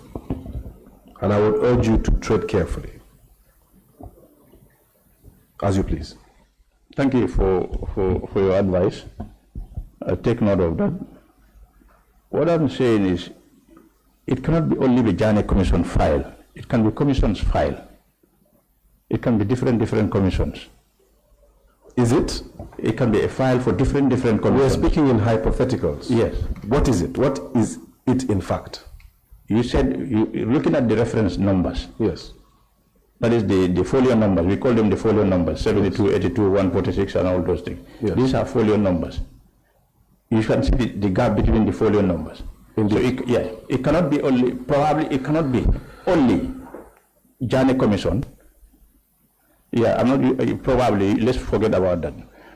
It can only be, probably it can be different commissions. Okay, I agree with you, probably it can be. Different commissions, exactly. Now, so since you saw the file, it is your file. What is it?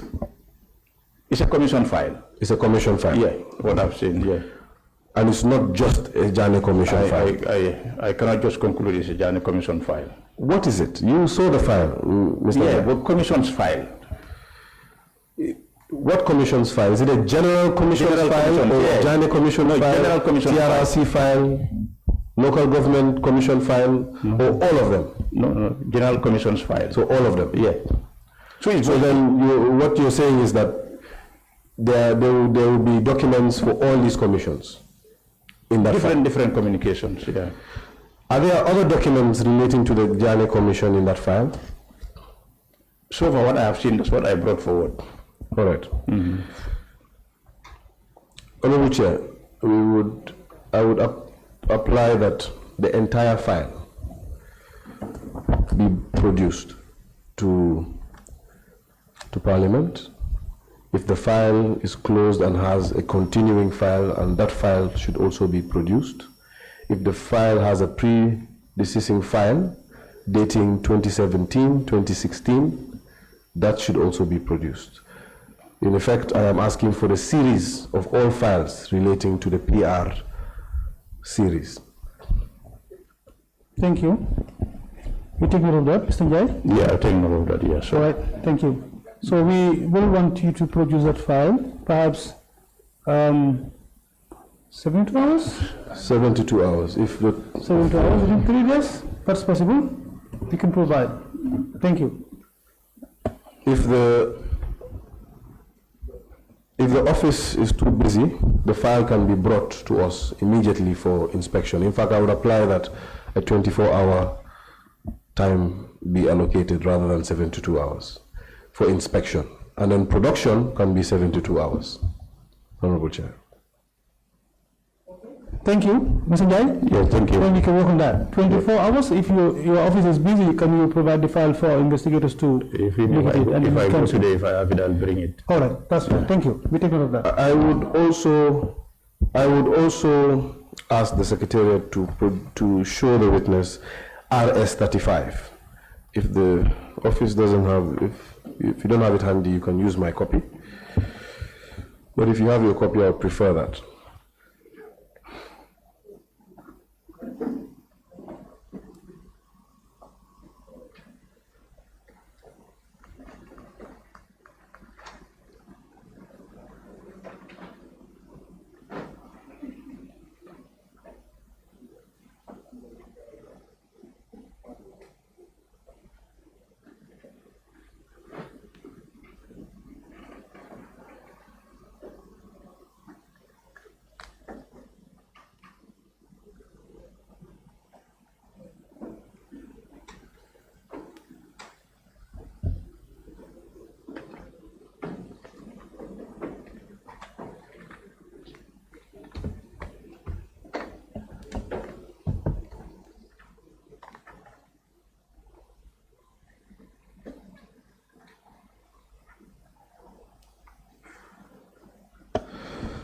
So, of course, Mr. Njie, I would like to bring it to your notice that the manner in which this committee was set up, it sought for submission of documents, and I'm making this statement out of pure courtesy. It sought for submission of documents from different institutions and different persons, and went a mile further to ask for documents to be sent anonymously. So we are in possession of several documents. In fact, we have extensive documentation emanating from your office. So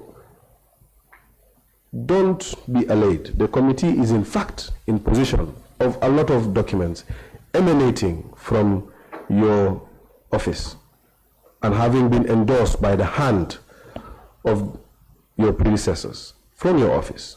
And of course, your office is an office of record and of continuity. Now, I would like you to look at RS 35, which is a submission by the Commission to this, by the custodians of the Commission's documents to this committee. And as you can see, RS 35 is addressed to the Office of the President. And copied is the Secretary General's office. An office which you substantially, or substantively rather, hold at this present moment. Out of courtesy, I and the committee would expect that RS-35 should be part of the documents that you submit, alongside other documents. This was a mark of courtesy, I will repeat, just to show you that we are in possession of several documents stemming beyond this. If time would allow me, I could show you several others. But I just wish to avow your mind to the fact that we have documents.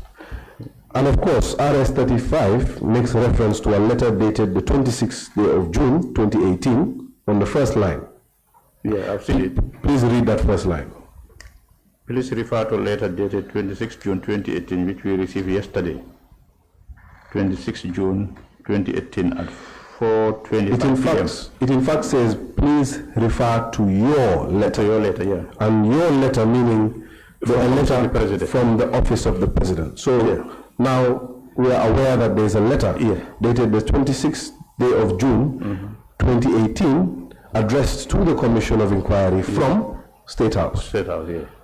So of course, this one will help, yeah. I need not say that we expect that letter. And every single letter in the possession of the Office of the President. No, be rest assured, as I said, like for example, this letter. It's easier for me to trace this letter simply because they quoting a date. But the rest of the letters that you're talking about, if I don't have this, I would still check. Okay, let me quote for you a date further. Yeah. We want letters, correspondences, documents from 2016 to date. I've given you a date, time period, 2016 to date in relation to the Janneh Commission.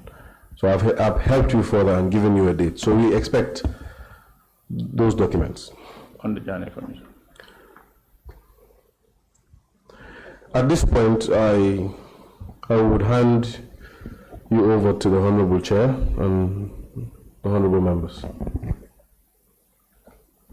Thank you so much, Council. Mr. Njie, first of all, I'll have to come with a concluding statement before we are done. But I'm sure my colleagues will have questions for you. But when you were responding to Council, something came to my mind with regards to the documents that you provided this morning. And you mentioned that those documents are found in a private file. Confidential. Confidential file. Yeah.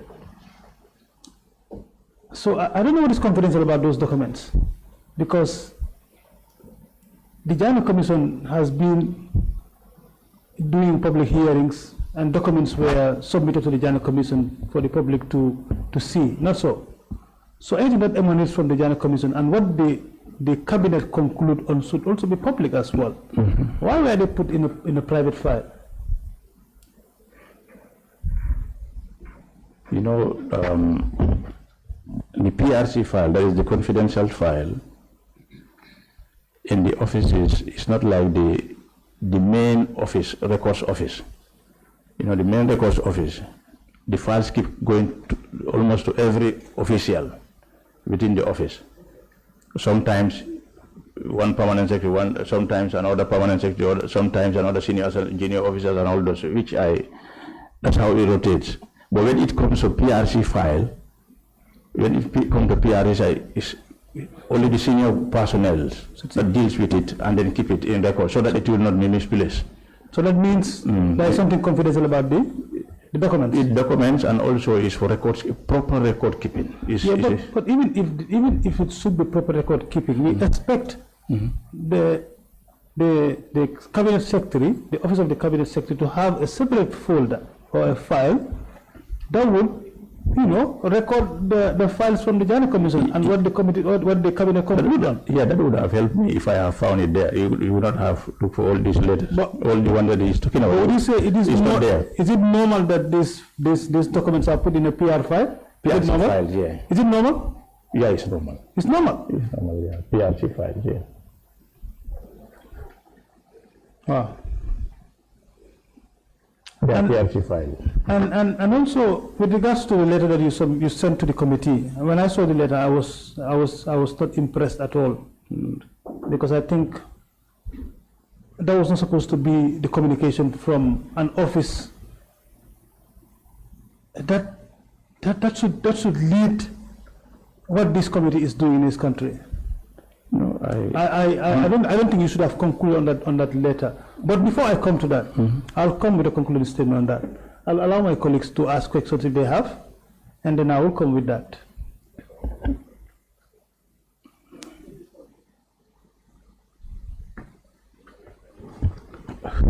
Thank you very much, Chair. And thank you, Mr. Njie. Mr. Njie, on your statement dated the 16th, 2025, on your second paragraph,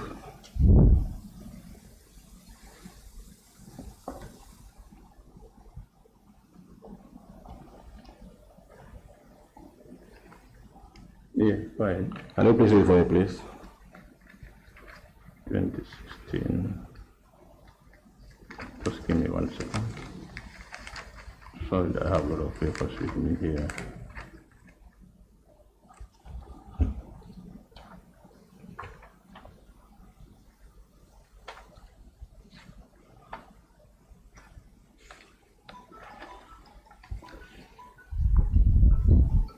Sorry. The person doesn't know where I am. You don't see it? It's tough. No, just give me 1 second. Yeah. You have? No, I have one. You say you don't see I it? have all my papers. There's not his letter. On the 16th. That is your response to the summons sent to you. Yeah, I think that's the one he's referencing. No, I have a copy. I just read it a few minutes ago.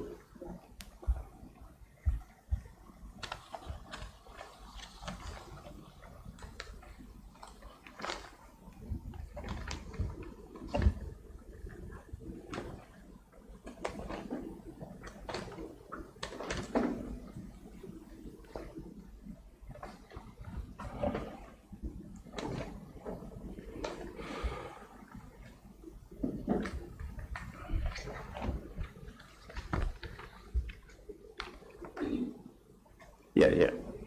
Sorry, thank you. Thank you.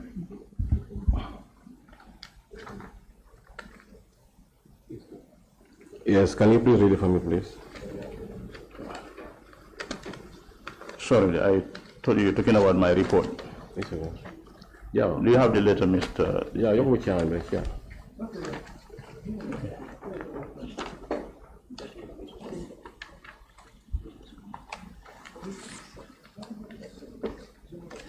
Yeah, I'm just. Yes, sir. Can you read it for me, please? I wish to respectfully inform the committee that the Cabinet Office does not maintain specific record regarding the sales or disposal of the assets in question. Mr. Njie, is that correct? You don't have it. You don't have any records? No. The nature of the government proceeding, primary policy and decision on government business. We don't have records of that. Mr. Njie, coming back to the same statement on the second page. The first statement, second page. Did you see it? Second page. Yes, can you please read it for me? Second paragraph. Yes, the second paragraph, the first paragraph of the second page. Last but one. The second No, page. give me the above. Where is it Given coming? the above, I respectfully seek the committee's indulgence to display in my personal appearance before the committee. While respectfully requesting to be excused from the personal appearance, I wish to emphasize the current administration. But just stop there. Okay. Why were you requesting for this? Because I don't have the records that we are asking for when I did not see it. But currently you have it. Yeah. So it's irrelevant. Mr. Njie, can you please tell me the responsibility of your office? What is your office responsibility? Wow. As cabinet or secretary general? Both, as sorry. you are currently serving both. Sorry if I mention secretary general, I can. You're currently serving both now. Yeah. Okay, let me just give you a brief of Just a brief. Basically, at the moment, we are responsible for taking minutes of cabinet meetings. All the cabinet proceedings, I am responsible for taking the minutes. Mr. Njie, based on the question that we were asked by the lead counsel with regards to correspondence between you and the parliament, with regards to the summons sent to you, and according to you, you did not receive it until you were sent a text message. Can you turn off your mic? Yes. Can you turn off that mic so we? Until you were sent a text message from the clerk of the National Assembly, in which you asked your guys to cite and then provide you with that letter. It took them a while before seeing it. Is that normal, Mr. Njie? It's not normal. Obviously, if a letter is sent to the office, you should be able to see it. Within a short possible time? Within a short period. So what was the reason behind this? I think that's what I was saying because I was in Hajj. When I came, I agree you were away. Yeah, I was away. But the moment you were contacted, you called the office. Yeah. To provide you with that letter. No, not when I was. It was when I returned. When you returned? Yeah, it was when I returned. He said he asked me. He said you are supposed to appear before the committee. I said which committee? He said the National Assembly. I said no, I have not seen any letter. Then he sent it to me. I said I will endeavor to attend. So that was the time I started searching all these documents. When I did not see it, I wrote the letter.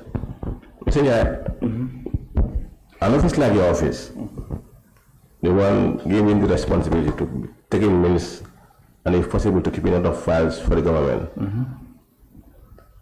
It took it a while for you to cite a document from National Assembly within a short period of time. A short period of time. Is that clearly well, Mr. Njie? No, I don't know whether. What do you mean? Sorry, can you come back? Why citing for one came from the National Assembly? You were sent a letter to appear. You were summoned to appear. According to you, we are not here. And when you came, when you were informed, you tasked your guys to provide a letter for you. Was that correct? Yeah. How long did it take? The moment you speak, the clerk sent it to me. When I requested for it, they got me the letter straight away. The same day? Yeah. The same day? The same day, yeah. Obviously. Mr. Njie, Mr. Njie, my question to you, what was your office role during the Janneh Commission? What was your role during the Janneh Commission of your office? I have no idea. I don't know what capacity he was playing at that time. I have no idea. When you came, you have started seeing some files or letters correspondence coming from different areas. No, but not regarding Janneh Commission. I said about what? No, those ones are different. Sorry. Those ones are different. But it's not the Janneh Commission. I have not received anything on Janneh Commission. And you have no idea about the Janneh Commission when you came into your office? Nothing comes from the Janneh Commission with regards to your office? The Janneh Commission is when I received the letter from this place, I started searching on the Janneh Commission. What were you searching? Searching for the letters that they requested for. And they were there? They were there. So you have started seeing them? So yeah. So that shows that your office was involved? No. It's not like coming directly from my office. This is cabinet office. Yeah, I got it. That's what I'm saying. That's what I'm saying is from the PRC. That is a different records office. Going within the office. Going to who? Address to who? Address to your office? No, not address to my office. Not address to my office. Not addressed to my office. So the file that you are referring to was a confidential file? Yeah. It was meant for what? For what? I saw a lot of communication. It's just to keep records. Records of what? Records of all the letters that are coming. But given, was there any letter from the Janneh Commission? Yes, I've seen, that's what I submitted. So this one referring to Mr. Njie. You have seen letters coming from the Janneh Commission, and they were in that file. I know. When you say see letters coming from Janneh Commission, I think we can just say letters that came from the Janneh Commission that I saw in the file. It's the same, Mr. Njie. These are letters from the Janneh Commission that you saw in the file. Yes, but it's not like it was. And they were under your custody in your office? No, not under my custody. On whose custody? That's what I'm saying. It's from a different records office, which I was able to retrieve. Who is in control of that office? That is the confidential officer. Who controls that office? Is the PA. Under who? That is the PA. It's under who? PA to the president. It's under whose office? It's office of the president. Office of the president? Yeah. And you are, what is your responsibility? My responsibility is secretary of cabinet, responsible for cabinet. And also the president is on the cabinet, isn't it? And I don't think you regard it like, obviously the president is the chair of the cabinet. No, and then who is the secretary to that? I think you are keeping the course. You are one taking minutes when they meet. No, but not this one, not on this one. Mr. Njie, I mean, I think we want to clear one thing here. That's why I'm asking these questions to you. When it comes to records keeping, when it comes to filing, I think your office is responsible. What we are responsible, we keep it. But this one also was part of your office to keep. Yes, but what I'm saying is this was not part of the cabinet files that I have. Mr. Njie, I think we have a problem here and you need to help us, Mr. Njie, because it's like, according to the lead counsel, we put the questions to you. You said you're not wasting our time, but it seems there's something that you are hiding to the committee. Mr. Njie, we are here for a walk, and we are all in together. We are not here to disturb or reach on anyone. We need the truth. And you, in your office, there were requests that were made to you for you to submit. And according to your statements, it's like those things are with you. But at the initial stage, you see they were not there. So what is the problem? I think we cleared that. When I searched, we did not see. When I searched, we saw. Then now I'm able to provide. So you agree with me that this is your responsibility of your office now? That is, it's under the question of your office? No, Honorable, just take this right. When I came, I have not seen anything on Janneh Commission. It is when you people wrote to me, I started knowing there are issues regarding the Janneh Commission. And then I started searching. For me personally, even if you have written to indicate that or request that these are the information on Janneh Commission, I am curious to see this. Not only for the committee, because I know how important this committee is. You are not here for yourself as a committee member. You are here for the country. And then the people of this country need to know it. And then whoever, wherever you are, you need to provide the information if you have it. The lead counsel said it here. Probably the tone of my letter would have said, excuse me, let me look for the information. You understand? But that was not the case. What I have not seen, because why I wrote that is simply because I said I don't want to waste your time. But since it is not my issue, that one we put it aside. So, but the issue is, for me, it was not. It's not like I'm hiding anything. Because if I hide anything, for me, I want it. So now you have started seeing them now? Yeah, I've started seeing them, and then I'll provide the information. And you will continue searching? Yeah, exactly. Thank you. If I have it, I'll definitely provide it. Thank you. Because this is also my concern.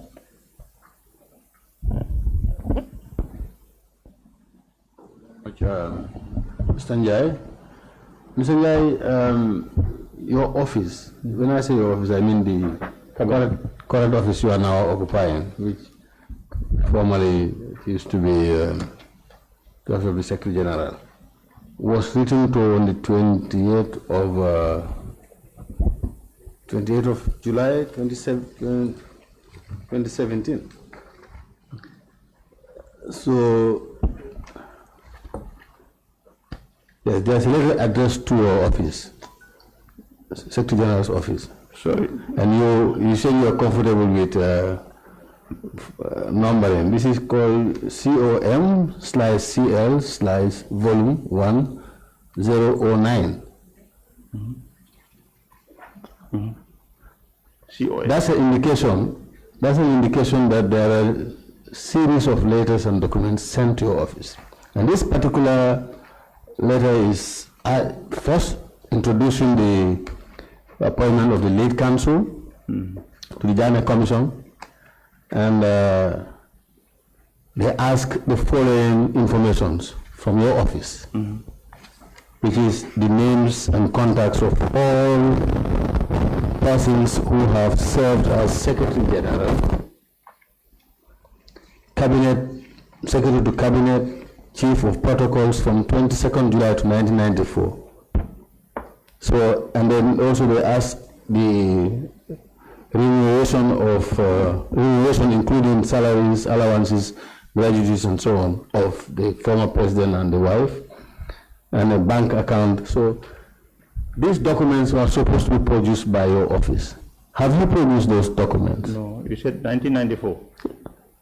Yeah, the letter is sent on the 20th July 2017, but it's asking for these details from your office. No, I have not seen that letter regarding.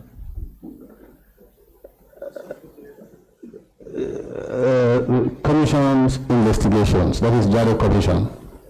They're asking for the names and contacts of all persons who have served as Secretary General. Was it? Sorry, I don't know whether I have the right to ask you. Was it provided? Because I have not seen that.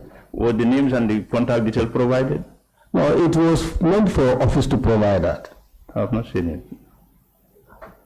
Then this should be among the documents that you should look for and produce it. Name and contacts. So I would... Names and contacts of the... Maybe if I give you the reference number of the letter, you can search for the number. No. Where is it coming from? It's coming from the Janneh Commission. Yeah. He doesn't have these documents, number 1 to 8. You don't have this. No, what file. But this particular letter has a reference number, which is addressed to your office. Yeah, I was just talking to the lead counsel. If it is a reference number from our office.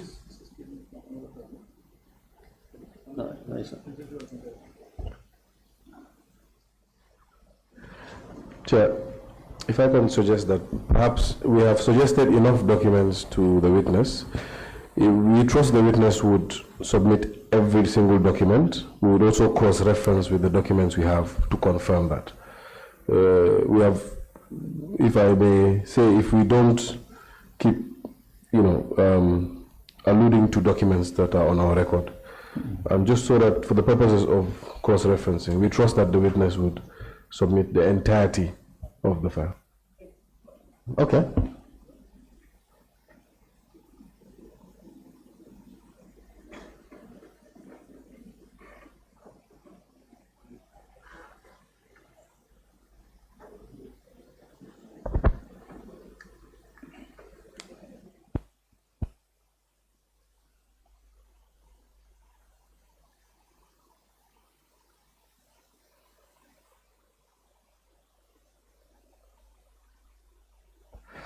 Thank you. Honorable Chair,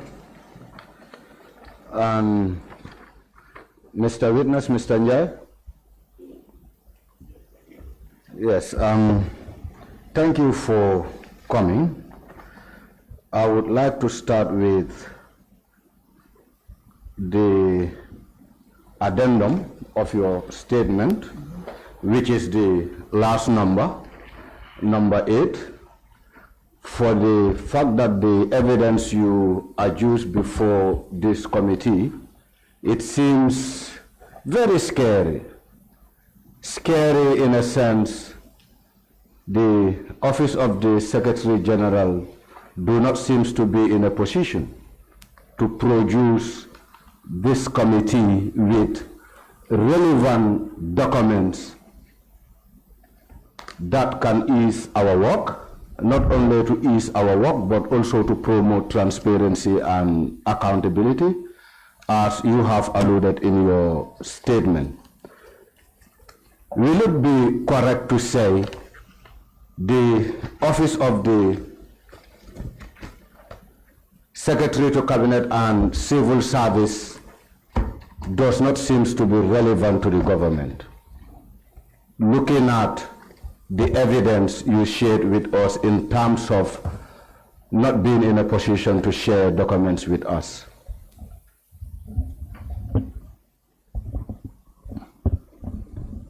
Thank you very much for that question. I think I don't think whether there is any establishment or a system without someone spearheading it. It applies to every institution. It's just like this committee, you have a chairman. There is no way that it is irrelevant to have Secretary to Cabinet and head of the civil service in a system.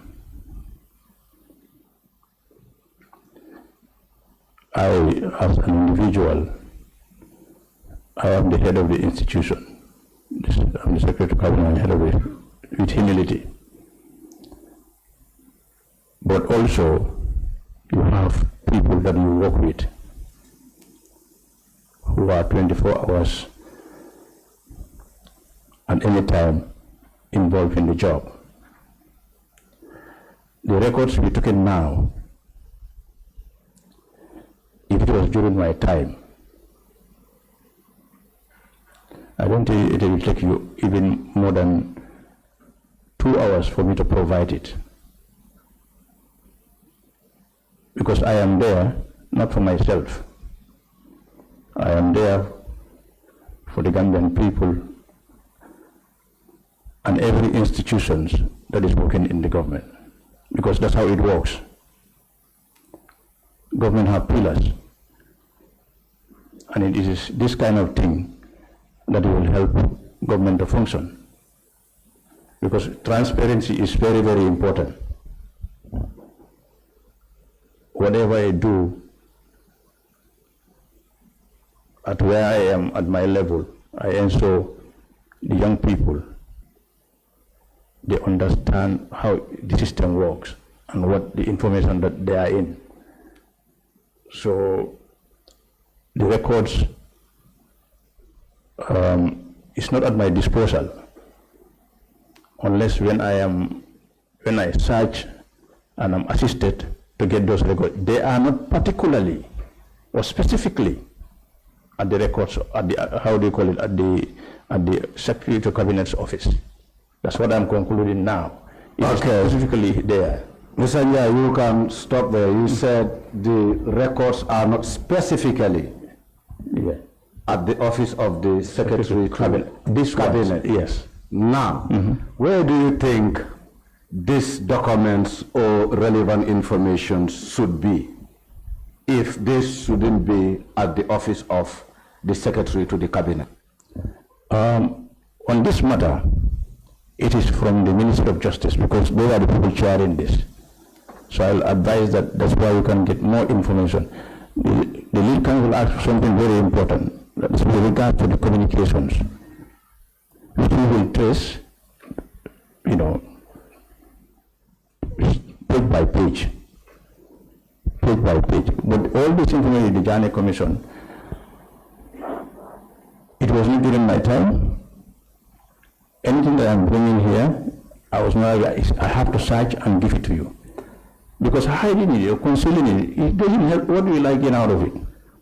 Mr. Njie, will it be correct in a situation where some of these records should be with the Ministry of Justice?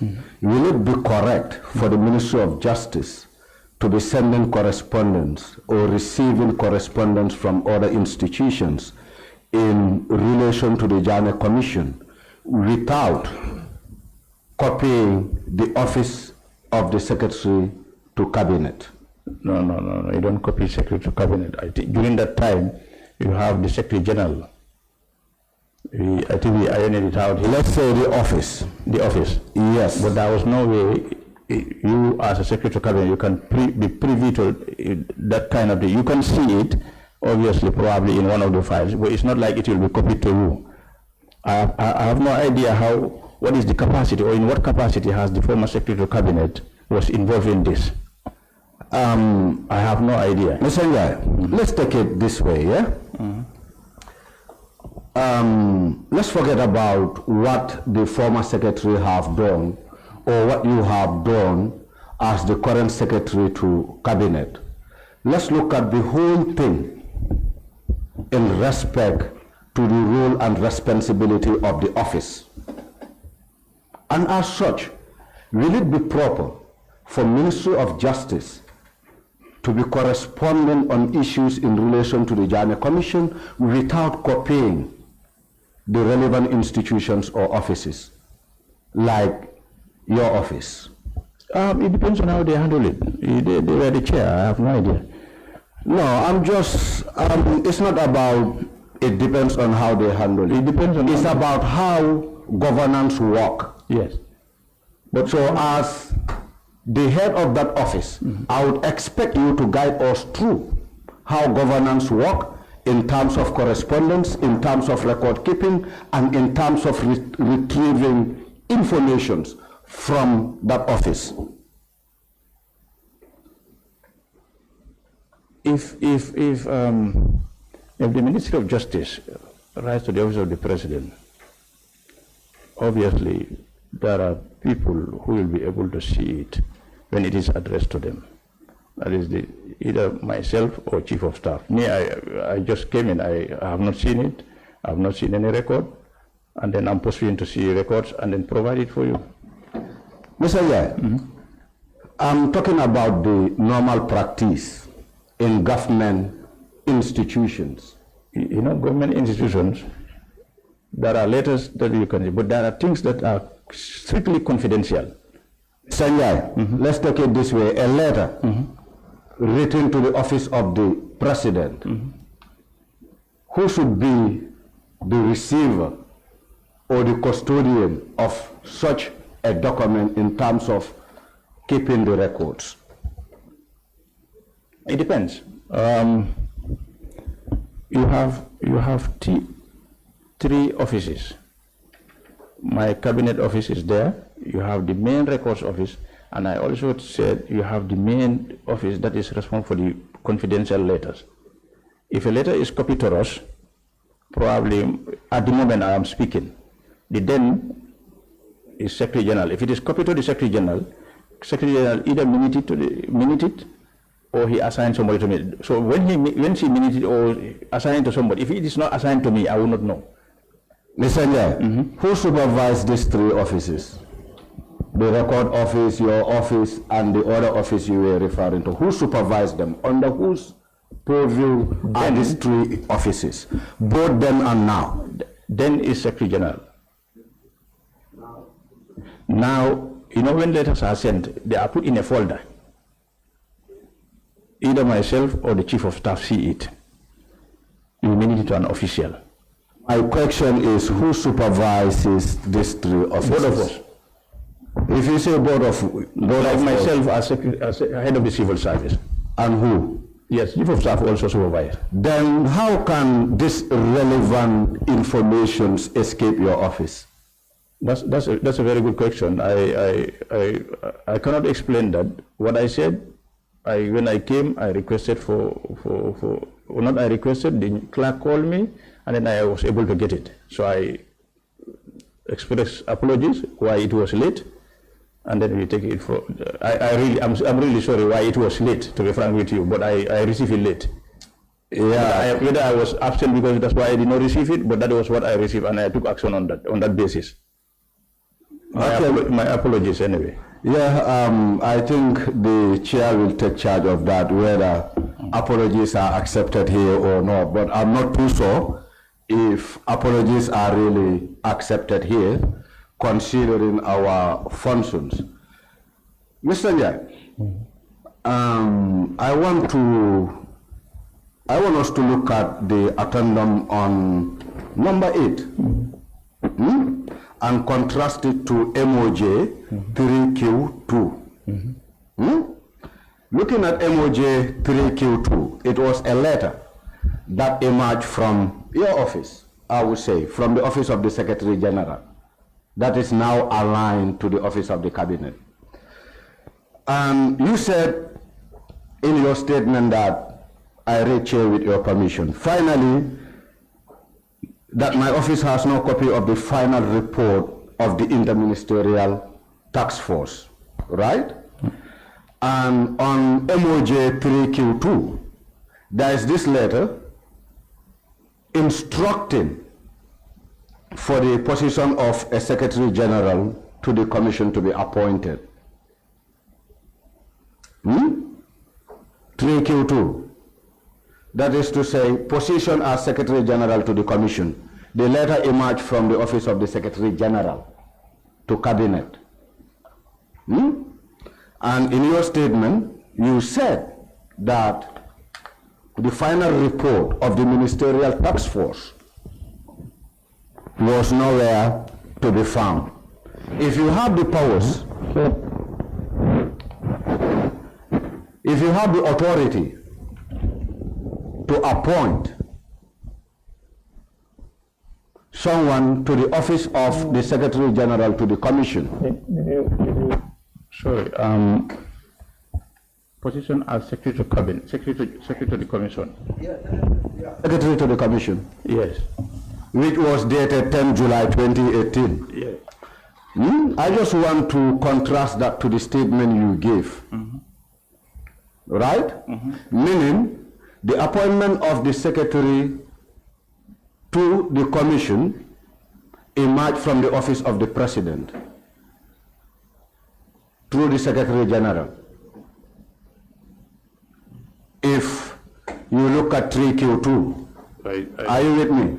I think sometimes I always want to quote the council earlier. I don't want to draw us back to that. It's a position as Secretary, because this letter should not have this caption. I don't know what capacity, because if you are relieving somebody, obviously the caption should be talking about relieving. If you look at the entire body of the letter, it's talking about relief. Okay, you know, Mr. Njie, it still boils down to the same thing. You said it that you want the young people to know the truth, right? So it boils down to say that whatever work the office of the Secretary General was doing were almost completely wrong, from wrong captions to letters that are not even signed for public consumption. So that tells that the work that the office of the Secretary General to Cabinet were doing was just nothing that was useful. Or you have something different? No, I told you, are telling me. Because what I've seen here... No, what you have seen, you know, the caption of the letter, Mr. Njie, and the content of the letter are two different things. Yeah, but I don't know... And it is coming from the highest office. Yeah. Because the office of the Secretary General is almost the highest office, representing the office of the President. So if such letters are emerging from that particular office, what are you telling the public? What are you telling Gambians? Yeah, but I mean, what I'm saying, I don't know what capacity has he written this. What was his position? What was his responsibility? I'm not sure whether it's the Secretary General who instructed him or whether he... This letter,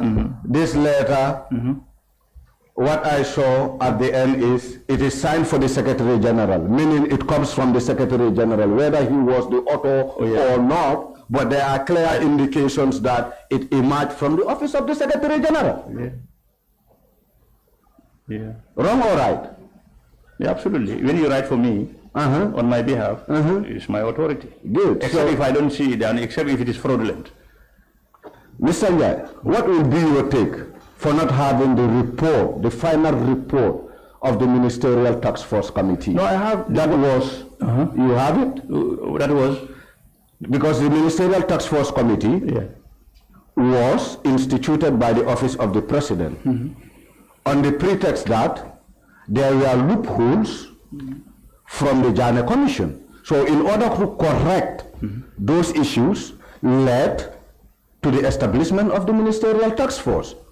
So would it be right for that ministerial task force that was tasked to come and put things in order that were wrong by the Janneh Commission, not being able to submit a comprehensive and complete report to the executive? No, as I said earlier, this report is there already. I saw it in our records. When do you see it? Yeah, that is the, how do you call it, the second day when I came here, I was given the same report. I cross-checked, I saw it. The thing that we were talking about in the morning was the signatures. You know, the report is there already. Mr. Njie, you know the signature is one thing. I'm looking at your own statement. The addendum I'm referring to. You look at number 8. Maybe you can read it and offer yourself with what you wrote. I'm fine with it. You can go ahead. Yes. I read. If you don't mind, I can read. Yes. Well, I replied that my office has no copy of the final report of the Interministerial Task Force. I have searched thoroughly but found no other documents or minutes beyond those I have already mentioned. Okay, Mr. Njie. Nonetheless, I remain committed to following up and provide any relevant document should there anything that come to light. Mr. Njie, in your own statement, you said you have not found any of these reports. How were you able to get that report that you shared with the committee? How do you get it and where do you get it? That's what I'm saying. When I was here in the second day, I got the report. Then when I went, I searched and I got the report. So it's not like I got everything the same day. Mr. Njie, are you telling this committee that you were only able to get this report from the National Assembly, not even from your office? The first time, yeah, I got it from the National Assembly. You got it from the National Assembly. Yeah, so I only hope you don't photocopy the report you get from the National Assembly to use as your office report. If it is the report that I take from the National Assembly, if I lie on that perspective,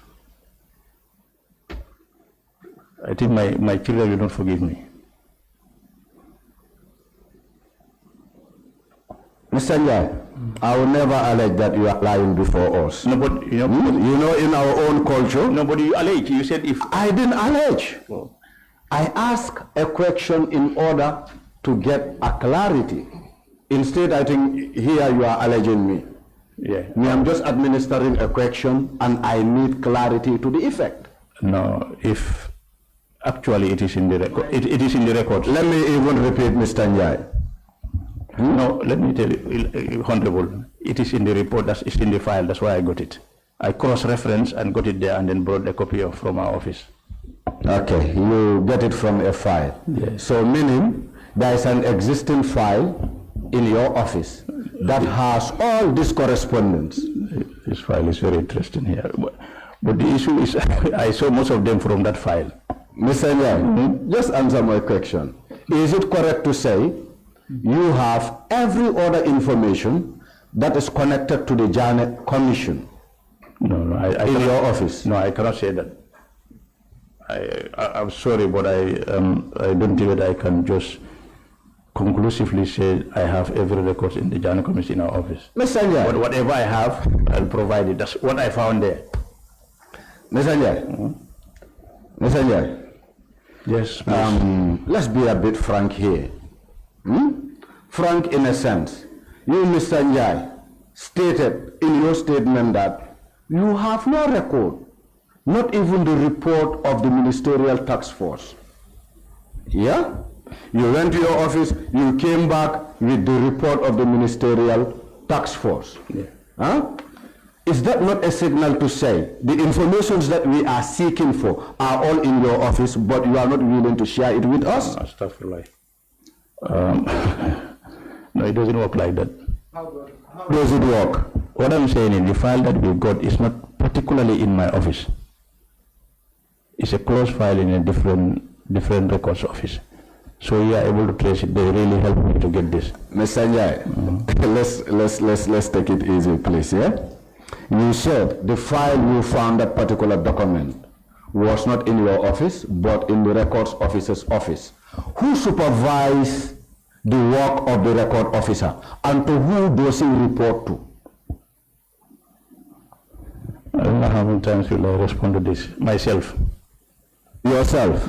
How is it possible that you were not privileged to this document if that individual is reporting to you? No, it's not like not being privileged. You know, it depends on when the questions were raised or the letter was received. It was received for a long time, obviously. But myself, I have never seen something on Janneh Commission till when this thing is raised. I, in particular, I am interested in all the information regarding the Janneh Commission. That is why I search for it emphatically to ensure that I provide you with the information. Mr. Njie, is it correct to say that without the establishment of this special select committee, any information related to the Janneh Commission that were sent to your office, the public wouldn't be privileged to know? Because you are telling us that you just started searching some of these files when this committee was instituted.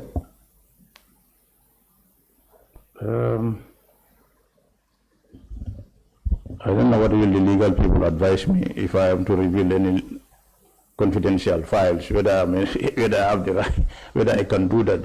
I think that one, it depends on the Ministry of Justice how we can release, documents that have been constituted by the executive.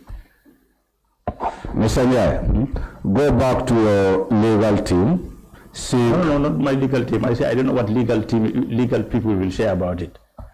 Maybe I'll have to find out from the council here, maybe later privately. No, with this committee, Mr. Njie, being it a confidential file or an open file, we should be privileged to all. There is nothing that you should hide from us, or there shouldn't be like there is selective. No,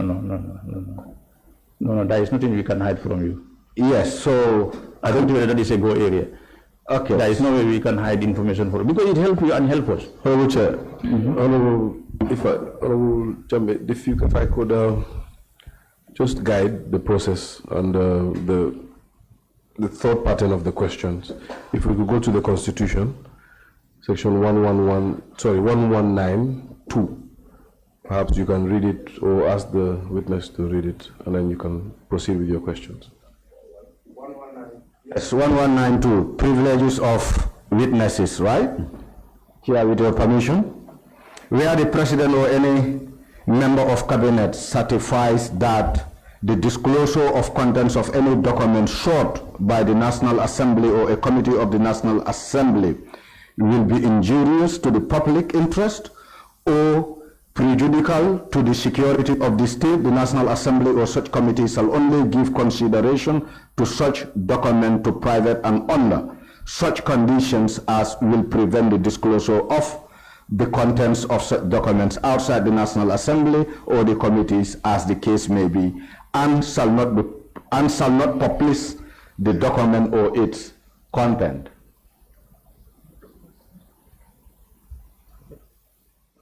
So I think I get that, and he should also get that. But in this situation, are we in such a situation?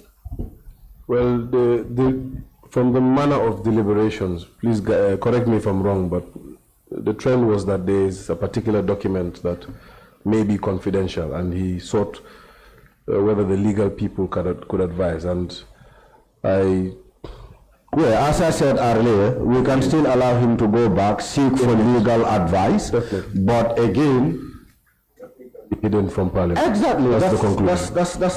That's my point. No, I'm not talking about the Parliament. I think he was talking about the general public, like individuals and all that. That is why I said, he said whether the citizens are entitled to see it. That is why I was saying this thing need to be brought to the attention of legal people. For me, for Parliament, obviously we are all together. Okay. I don't think that we can hide from each other. Obviously, we are elected by the people. We are also a civil servant. We have to be working hand in gloves. Can we look at the addendum number 3?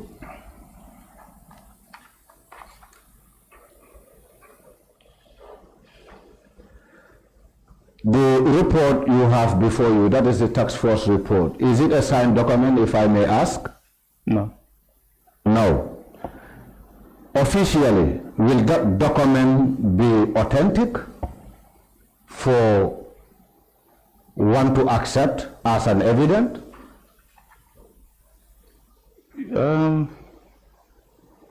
That's a very relevant document, a relevant question, because if you look at number 3, what I indicated, I also contacted, because I was asking those who were part of it.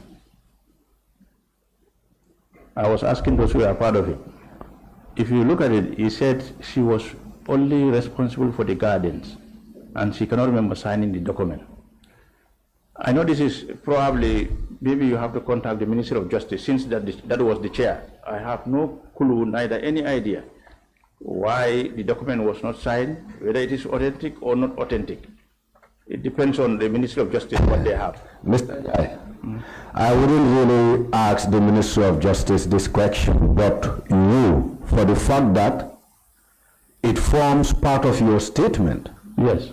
So as such, you are the right person to give us these answers. And I repeat, Mr. Njie, is it right for one to accept an official document or report that is not signed by relevant authorities?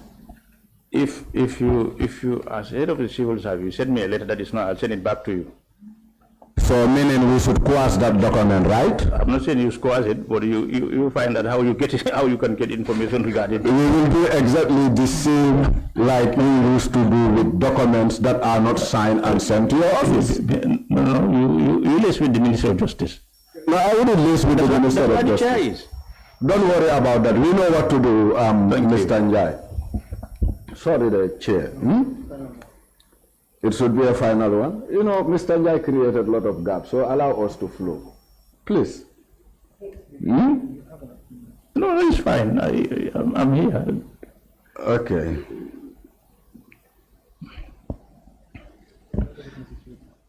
Okay. Council, just a quick one. Just if in case it was one of the documents you requested for, let me not make a repetition. That is the way book. Do you request for it? No, but we should. I want to request that Mr. Njie tender the way book before this committee within the next 72 hours, if it will be permitted. Yeah, Council, I think we requested for the file where he found us the Where we extracted this information. Yes, that's the PR/C series file. Would that be enough without the way book? I would want to agree with Honorable, the Honorable Member for Janjambure that For us to get the way book the as way well book might and be compare. Okay, indeed that's fine. important. Mr. Njie? I'm not just limited to those two, but any other. I understand. Okay, yeah. A final one. Mr. Njie.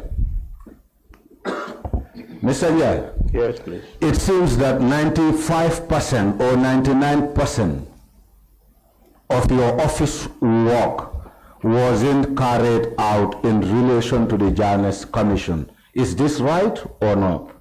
Sorry, I have no idea about that. I don't know in what capacity he was handling that. Not in what capacity he was handling it, including in what capacity were you equally handling some of these things? No, I have no idea. Because office is continuity. It's continuity, I'm aware. So as such, will you agree that, or will you agree to the fact that 95% or 99% of work related to the Janneh Commission was not given heed to by your office? I can't tell that. I have no idea. You have no idea? Yeah, absolutely. How can you measure?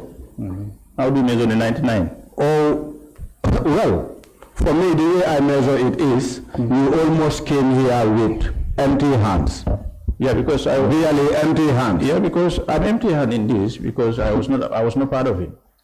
No, Mr. Njie, So for me, no, let me just say this, please.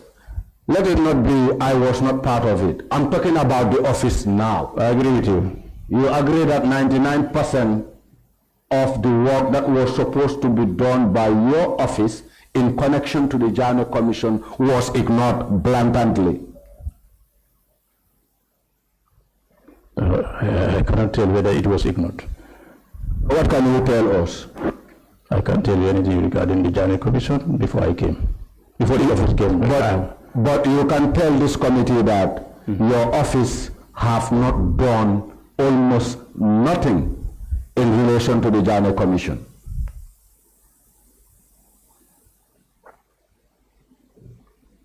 It depends on how it was handled with the office.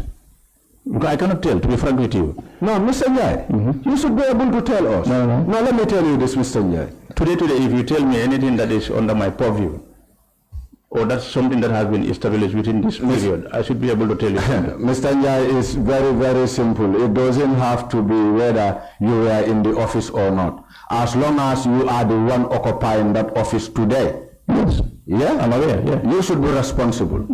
And the reason why I said 99 or 95% of the work that were supposed to be done by the Janneh Commission was neglected or not even been done, I drive it from the summon sent to you. Because the summon sent to you has specific requests, over 7 requests. How many of these requests have you even fulfilled? No. You know, this That will also translate, no, wait, Mr. Njie, wait, calm down. That will also translate the amount of work your office have done. No, let me help you here again. If you look at the commission, the task force members, is chaired by the Minister of Justice, the Attorney General and Minister of Justice. And all those meetings are not held at the office of the President or neither under the Cabinet. It's held at the Ministry of Justice. So obviously, this information, except if it is tabled at Cabinet, you will not be able to know. Because I'm not part, either me or the previous one, or the office, I can say Cabinet office, was not part of that committee. That's how you need to understand. Mr. Njie, don't think as if I don't understand. I do. No, you know, I do. I don't the know. problem here, no, just wait, Mr. Njie, we will get there. My problem here is, right? My problem is, for example, looking at the summon in relation to the documents you are asked to produce. One was minutes of meeting of the Cabinet establishing the ministerial committee in relation to the commission. So to start with, yeah, before initiating that ministerial task force, there must be a meeting at the level of the Cabinet. If you cannot provide us minutes of that meeting, then, you know, I don't think, in fact, we can have a base to start with. Council, I think that the problem is, Council asked this question. I say it is here. I am not sure whether you are also part of what we are talking about. He asked me these questions. I said the minutes are here. The establishment of the committee is here. That's right. Yeah, exactly. The minutes, right? Yeah.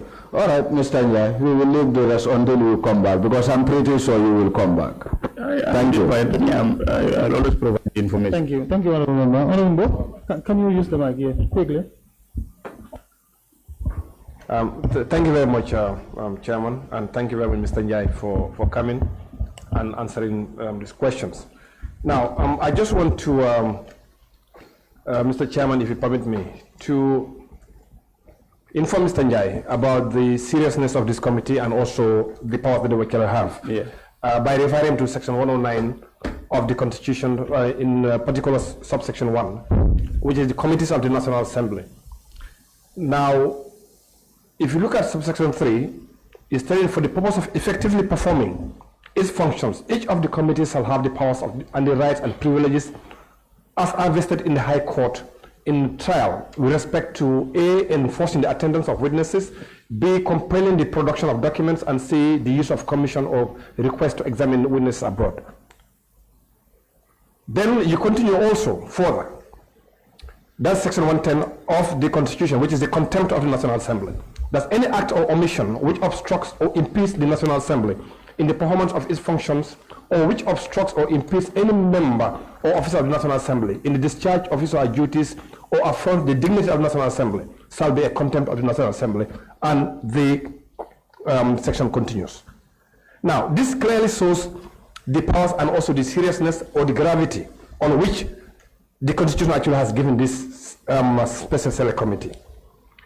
Now, if you look at the first response from Mr. Njie, from I don't have anything, to an addendum, to a statement, to an addendum. So there's a likelihood that we may expect to get another addendum of your statement. So for me, it shows the lack of seriousness, and above all, not also consulting with your colleagues, because as the head of the civil service, you have direct contact with all the ministries, all of them, from the minister's permanent secretary up, whether it's by email or by telephone or by WhatsApp, you have. Even if you don't have information that the parliament is asking for, I think for me, it makes a lot of sense for you to consult, not to refer the National Assembly as the head of the civil service. Now, if the time was short, I can understand, like Council has said, you could have requested for an extension. But for me in particular, I think you should have gone further to consult with your colleagues at all the ministries to get what you're looking for, not referring us to go to the Minister of Justice. If you want to, we can go there and get what we want. We know that. Now, if I go on the issue of the files,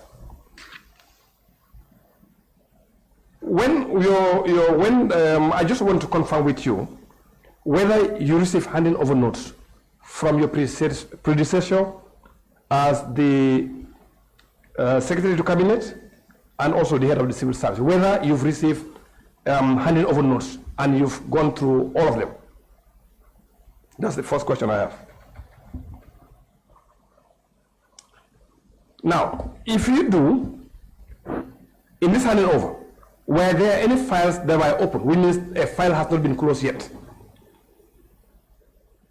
Because the issue related to the Janneh Commission, I will assume a file must have been open from between 2018 or 2019 probably.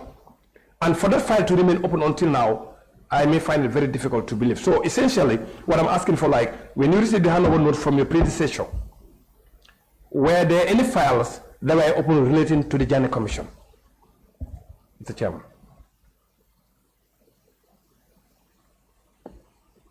Oh, thank you once again, Honorable, for those concerns. You know,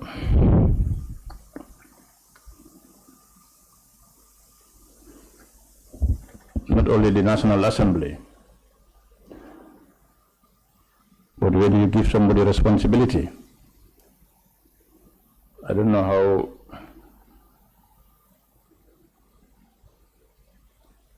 our normal adage say, you don't, how do you call it? You cannot give somebody responsibility and sabotage the person. You do that, you are sabotaging yourself. And then you will not have results. This commission or committee, as I said earlier, it helps all of us.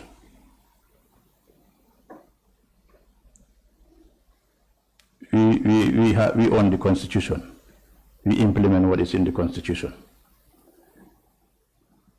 So me sitting here, or somebody at that level, disrespecting what is in the Constitution, or a committee formed in accordance with what is in the Constitution, I think that would be the biggest embarrassment that I would never take, and I would not tolerate it. Even if someone is here and then I see the person all acting that way, I will call the person as head of the civil service and tell them, look, don't mess around with us. I am proud of your work. I love and I respect what you do. and respect all your inquiries. If I have the opportunity where I am, I wish everything was at my disposal. If everything was at my disposal, it will not even take you 24 hours to get the information. So I think that is not something I even think about. Because we are the people, all of us, including all of us, we make the laws, and we are the people who implement it. So I will appreciate if you don't think like I'm trying to disrespect because of the communication. Let deal with that information. I think if anybody have misconception, that is regrettable on my side. But I'm forging ahead. That is why the addendum that you were talking about, it's not like I attended the first and then after when I went, I attended the second day. The second day is what they call the addendum. When I came the second day for the investigation, that is why they call it the addendum. It was 2 days that I have been appearing here with the investigators. Regarding the handing over note. The handing over note, if you want, I can also provide that for you, but there is nowhere in the handing over note that talks about administrative issues like files. It's not there. It's not there. So obviously, the Janneh Commission was not there.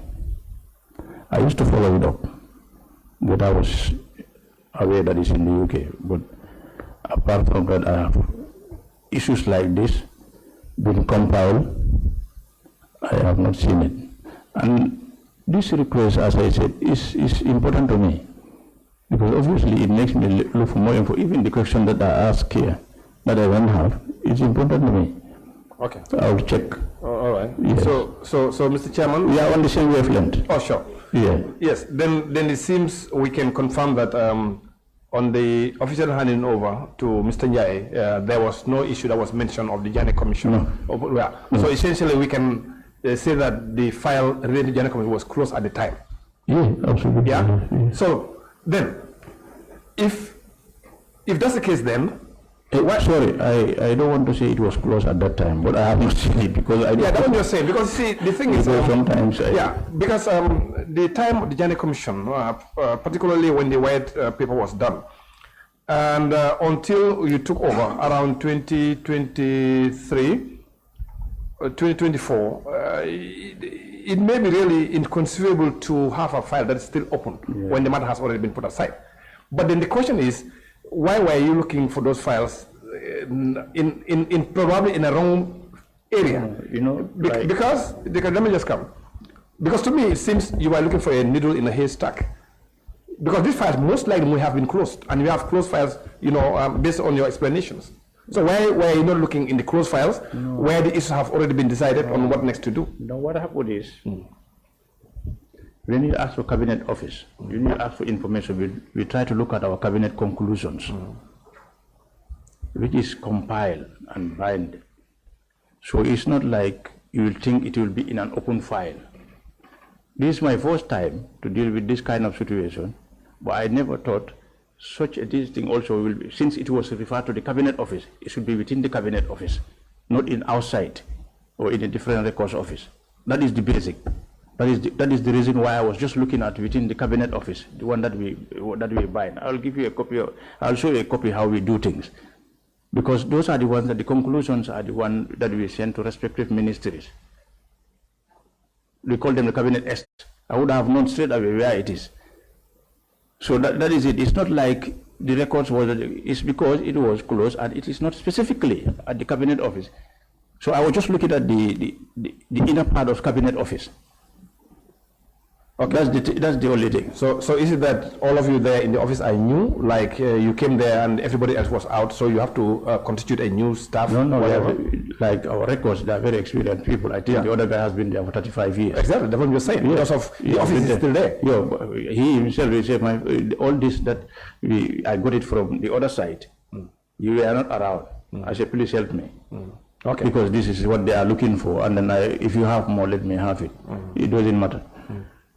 Now, for ministerial task forces that are sometimes created for various reasons, at the end of their work, what do? They report back to cabinet. They report back to cabinet. And we means the secretary to cabinet must have a report of whatever they're presenting, right? Yeah. And whatever decisions cabinet also took, they will also have. Yeah.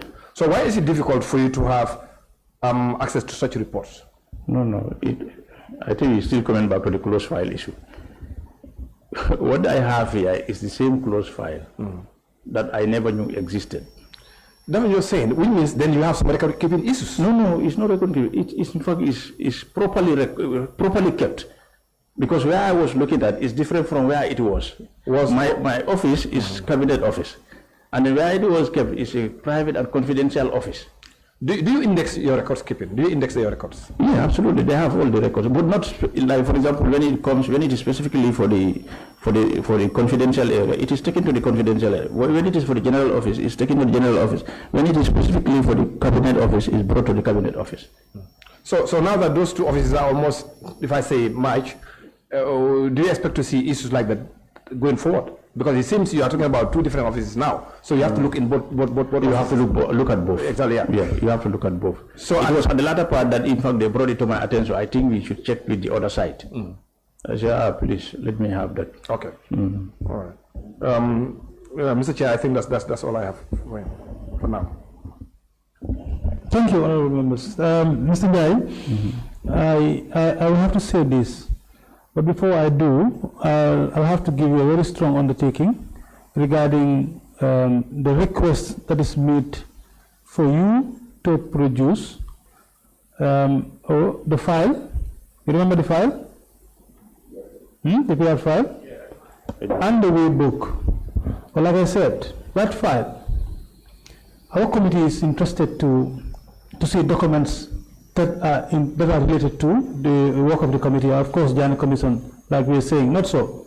You're talking about private file, but whatever it is, we wanted to see the file so that we can get the documents that are related to our work. And that you should provide within 24 hours. Okay, within 24 hours. And then you agree to that. So we want to see that before tomorrow at this time. Now, the other thing I wanted to say, because today we were supposed to deal with you on several issues regarding the operations of the Janneh Commission and what it has done. Simply we cannot do because we do not have these documents from you, and then the council was unable to ask questions that are related to the disposal of assets and what conclusion the cabinet subcommittee has done. For that being the case, like I said earlier on, when I saw your letter, I was a bit disappointed. And the reason why I was disappointed is because you closed the letter to say your office does not have any record of the Janneh Commission and what the Janneh Commission has done. And for me, as chairperson of this committee, Janneh Commission was established by the executive. Is that not right? And I am pretty much sure the office that you are occupying today must have records of that establishment. Those documents are there. And the work of this committee, I want to believe that your office should take the lead, because remember, even the president himself made mention in a statement that because National Assembly is setting up an inquiry, he does not set up another committee again to look into this issue. So it means this issue is serious. So we expect your office to support us in the work that we are doing. We will give you everything. We don't want to see this as a concealment from your end. We want you to provide the documents so that we can do this work as quick as possible, because our reporting time is getting closer. And like 24 hours is just 24 hours. That is just before 3 o'clock tomorrow, we should be able to get this file so that we can retrieve the documents that we wanted and complete on this. And if it is possible, you know how to do it. You can deal with any other minister that was part of the ministerial committee to get documents from them. That's also for you. You know how to do that. But we are going to ask you to provide those documents for us. So I don't want to mention something that will mean something with your office, but I think your office has to support this committee for today. And if you can provide these documents for us tomorrow, that would be another statement, and that would be very bad for your office as well, because then you will be sabotaging the work of this committee. So for that being the case, I will close it there for now and ask you to provide these documents.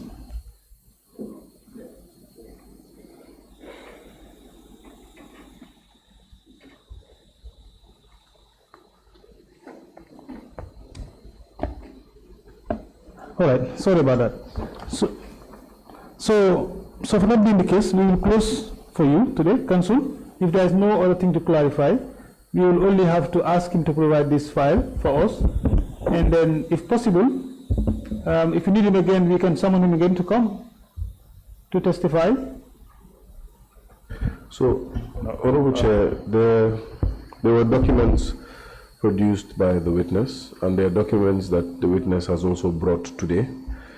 We would like to tender those in momentarily, as the other documents are pending. Yeah, because when the member was asking about those documents, like the documents are not signed, why not we wait for the file, the entire file to come with these documents, so that we can tender both of them together, if that's okay? Because then you will need them again to come and appear. Is that okay? It's up to the committee, but if I can just guide a bit, the documents brought by the witness are documents that the witness acknowledges are in his possession and are in his office. So whether they are signed or not, he has retrieved them from his office. He is not here on a personal capacity, but in the capacity of his office. So we will rely on those documents as his documents. Yeah, because... But we can, as the chair pleases. I'm just worried that the documents are not signed. How do we tell them no? Is that okay? Do we need them to be signed, or can we tell them as they are? I think it's only the report that is not signed. It's only the report? Yeah. Okay, The report. That's fine, that's fine. Then we can tender the documents. We can tender them. Yes, and also if the witness goes back and finds a signed copy, he may still furnish us with that signed copy. That's okay. That's okay. Then we can tender them, Mr. Njie.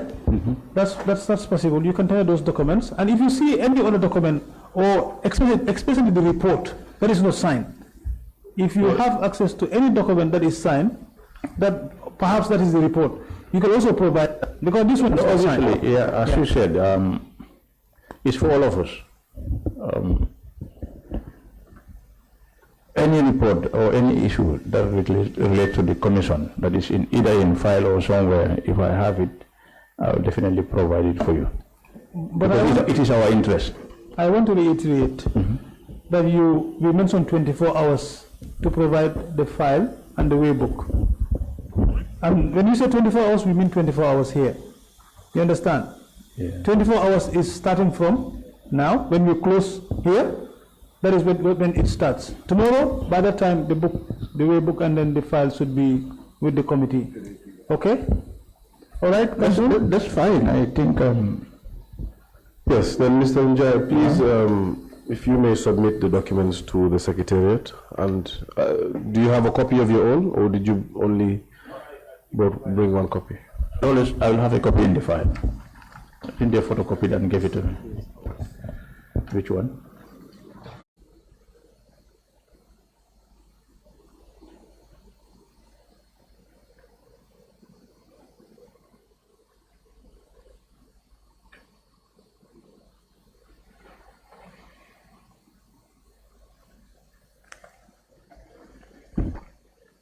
Can have this.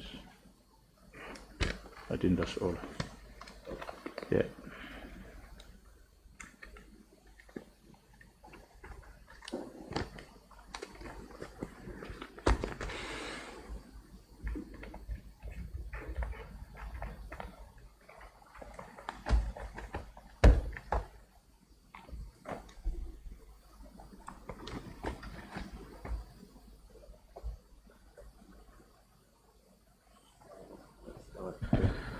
Honorable Chair,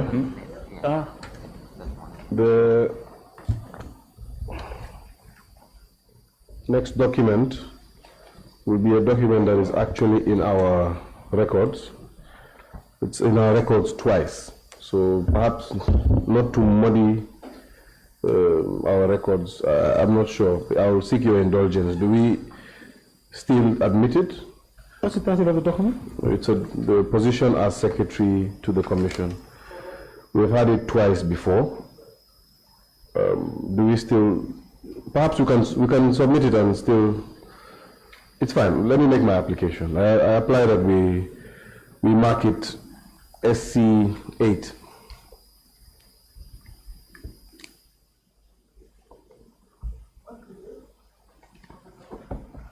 (10th of July 2018).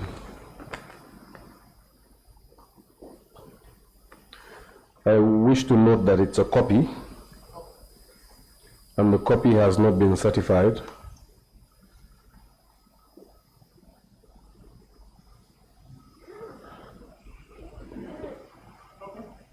But perhaps before the witness leaves, we can ask him to endorse the copy, just to say that this is indeed what is in their file and it's a true copy of the original.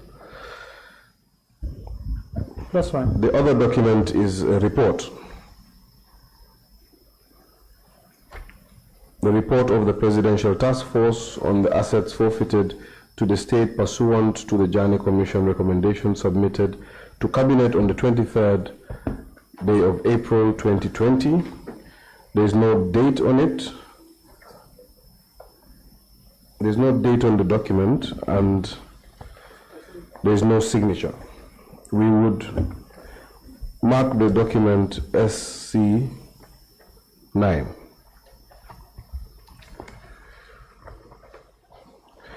Aside from these two documents, I don't see any documents before me submitted by the witness, but my apologies, Honorable Chair, and to the witness. There's another document. However, the document looks like a series of other documents, but it has been extracted from other documents. And perhaps if I could afford the committee a chance to look at this document before I tender it. I have an issue tendering this document as it is. But perhaps let me give the committee the benefit of looking at the document. That's fine.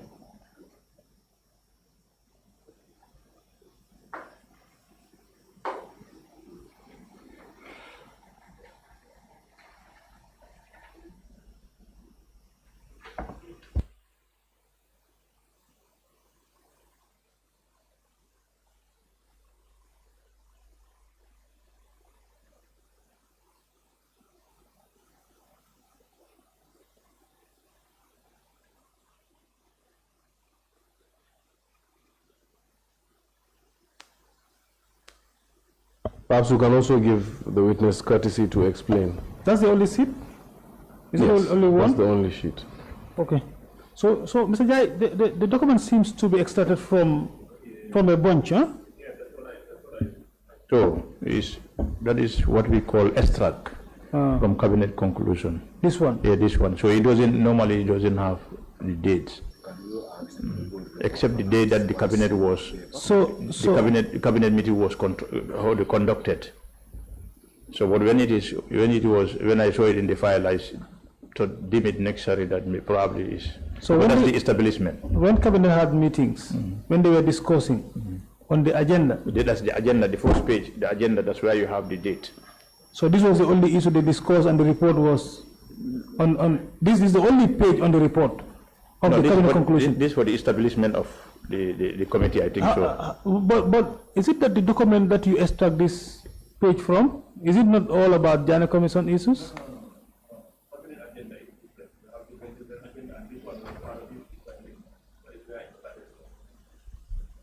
Where it started from. So perhaps I do get the drift. Perhaps if we can give the witness the courtesy of going back with the document and providing the whole entire document, because we need to know the header, get the date, and know the agenda, and validate it all. Perhaps we could allow the witness to tell us whether it's a confidential document, and so that we can treat it appropriately as a committee. So if it's not a confidential document, then it should be submitted and we can mark it. If it is, then we can trace our steps as a committee. Yeah, that is what I was thinking. If it is confidential document, we know how to treat with that, deal with that. Yeah. I think you if it is not confidential, obviously. But it will be important for us to get that document so that we can get the date and all the other recordings. I'll search for it. In the report. How it originated. Yeah, please. And then how, but that was just the formation. If you we need more information from that report, because obviously, for me, every information here, you deserve to know it, so it doesn't matter. If you can just keep them safe, that is what is important. So we'll give it, council will give him back the. Yes, but just so that the record can reflect, I would urge that the committee mark the document as rejected temporarily, so that we identify the document and know that we are expecting. Noted, that's okay. For clarity, according to your explanation, it means usually this is the only one you could have for this purpose. It cannot be, although we know it's extracted, but it doesn't mean that it has left some pages behind. Usually when you have an extracted canon, it's only one sheet. Yeah, one sheet. Extracts don't go with attachments. It doesn't go with attachments? No, it doesn't go with attachments. I think I'll give you an example when I come next time, just to show you how the extracts are done. And then, I'm not sure how it was, but I know this was the establishment. That's how the establishment started. Okay. So the subsequent thing, I have no idea. Yeah. All right. Just like it is advised by the council now, the report by the task force on former President Yahya Jammeh's properties, that's the report that you've provided. The committee will reject it for now, and then will allow you temporarily, and allow you to go back and provide the accompanying, pages, so that we can get a full gist of what is being provided. Okay? We will not be able to tender this one for now. So, Honorable Chair, if I may ask that we take a copy of it, just one copy. The Secretariat can take a copy, and the original can be given back to the witness.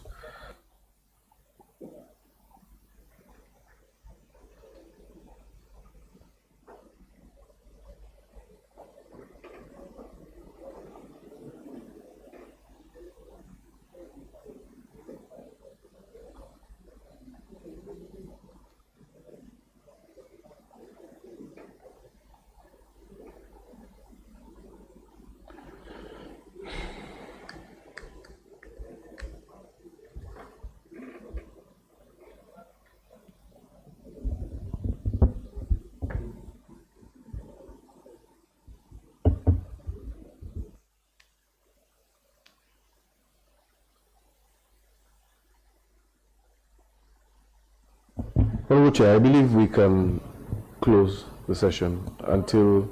All right. Thank you so much, Mr. Njie, for coming. Thank you. And we appreciate your coming to testify before this committee. Like I said, the work of this committee is only meant to support the system as well. Absolutely, we are together. Yes, we are together in this. I mean, we are not doing any witch hunting. No. We want to ensure that, we get the full facts of what had happened during the Janneh Commission, and report back to plenary for any further action.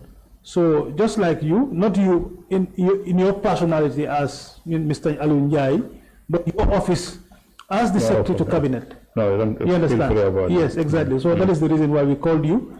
We thank you for coming, and then we will release you for today. But like I said, when we need you anymore, anytime, and they will. Absolutely, I think it's necessary. As I said, we are together in this, so I don't feel anything personal. I feel like you asking me what is relevant to the country and for all of us. So it is not something that I'm thinking like is personal or whatever is attacking me as an individual. No, I'm myself. I'm interested in the report after when you finish. Because I know what it means. All of us, we always want to know what has transpired. And if you don't have it like this, probably people who have the information who can provide it. If I don't provide it for you from cabinet, who will provide it for you? There is nobody who will provide it for you. That's fine. So let's just communicate. Sure, sure. Yeah, We'll just do that. communicate. I think that is what is important. No problem. Yeah, thank you very much. Chair, my apologies. I wish to just note that perhaps we might not be as tidy as we were in summoning his appearance this time around. It could be a very short notice, and Mr. Njie, you'd have to forgive us for that, but we're racing against time. It could be a 24-hour notice or whatnot, but we will try as best as possible to issue the notice and be as courteous as possible that we can to you. Problem, feel free about that anytime.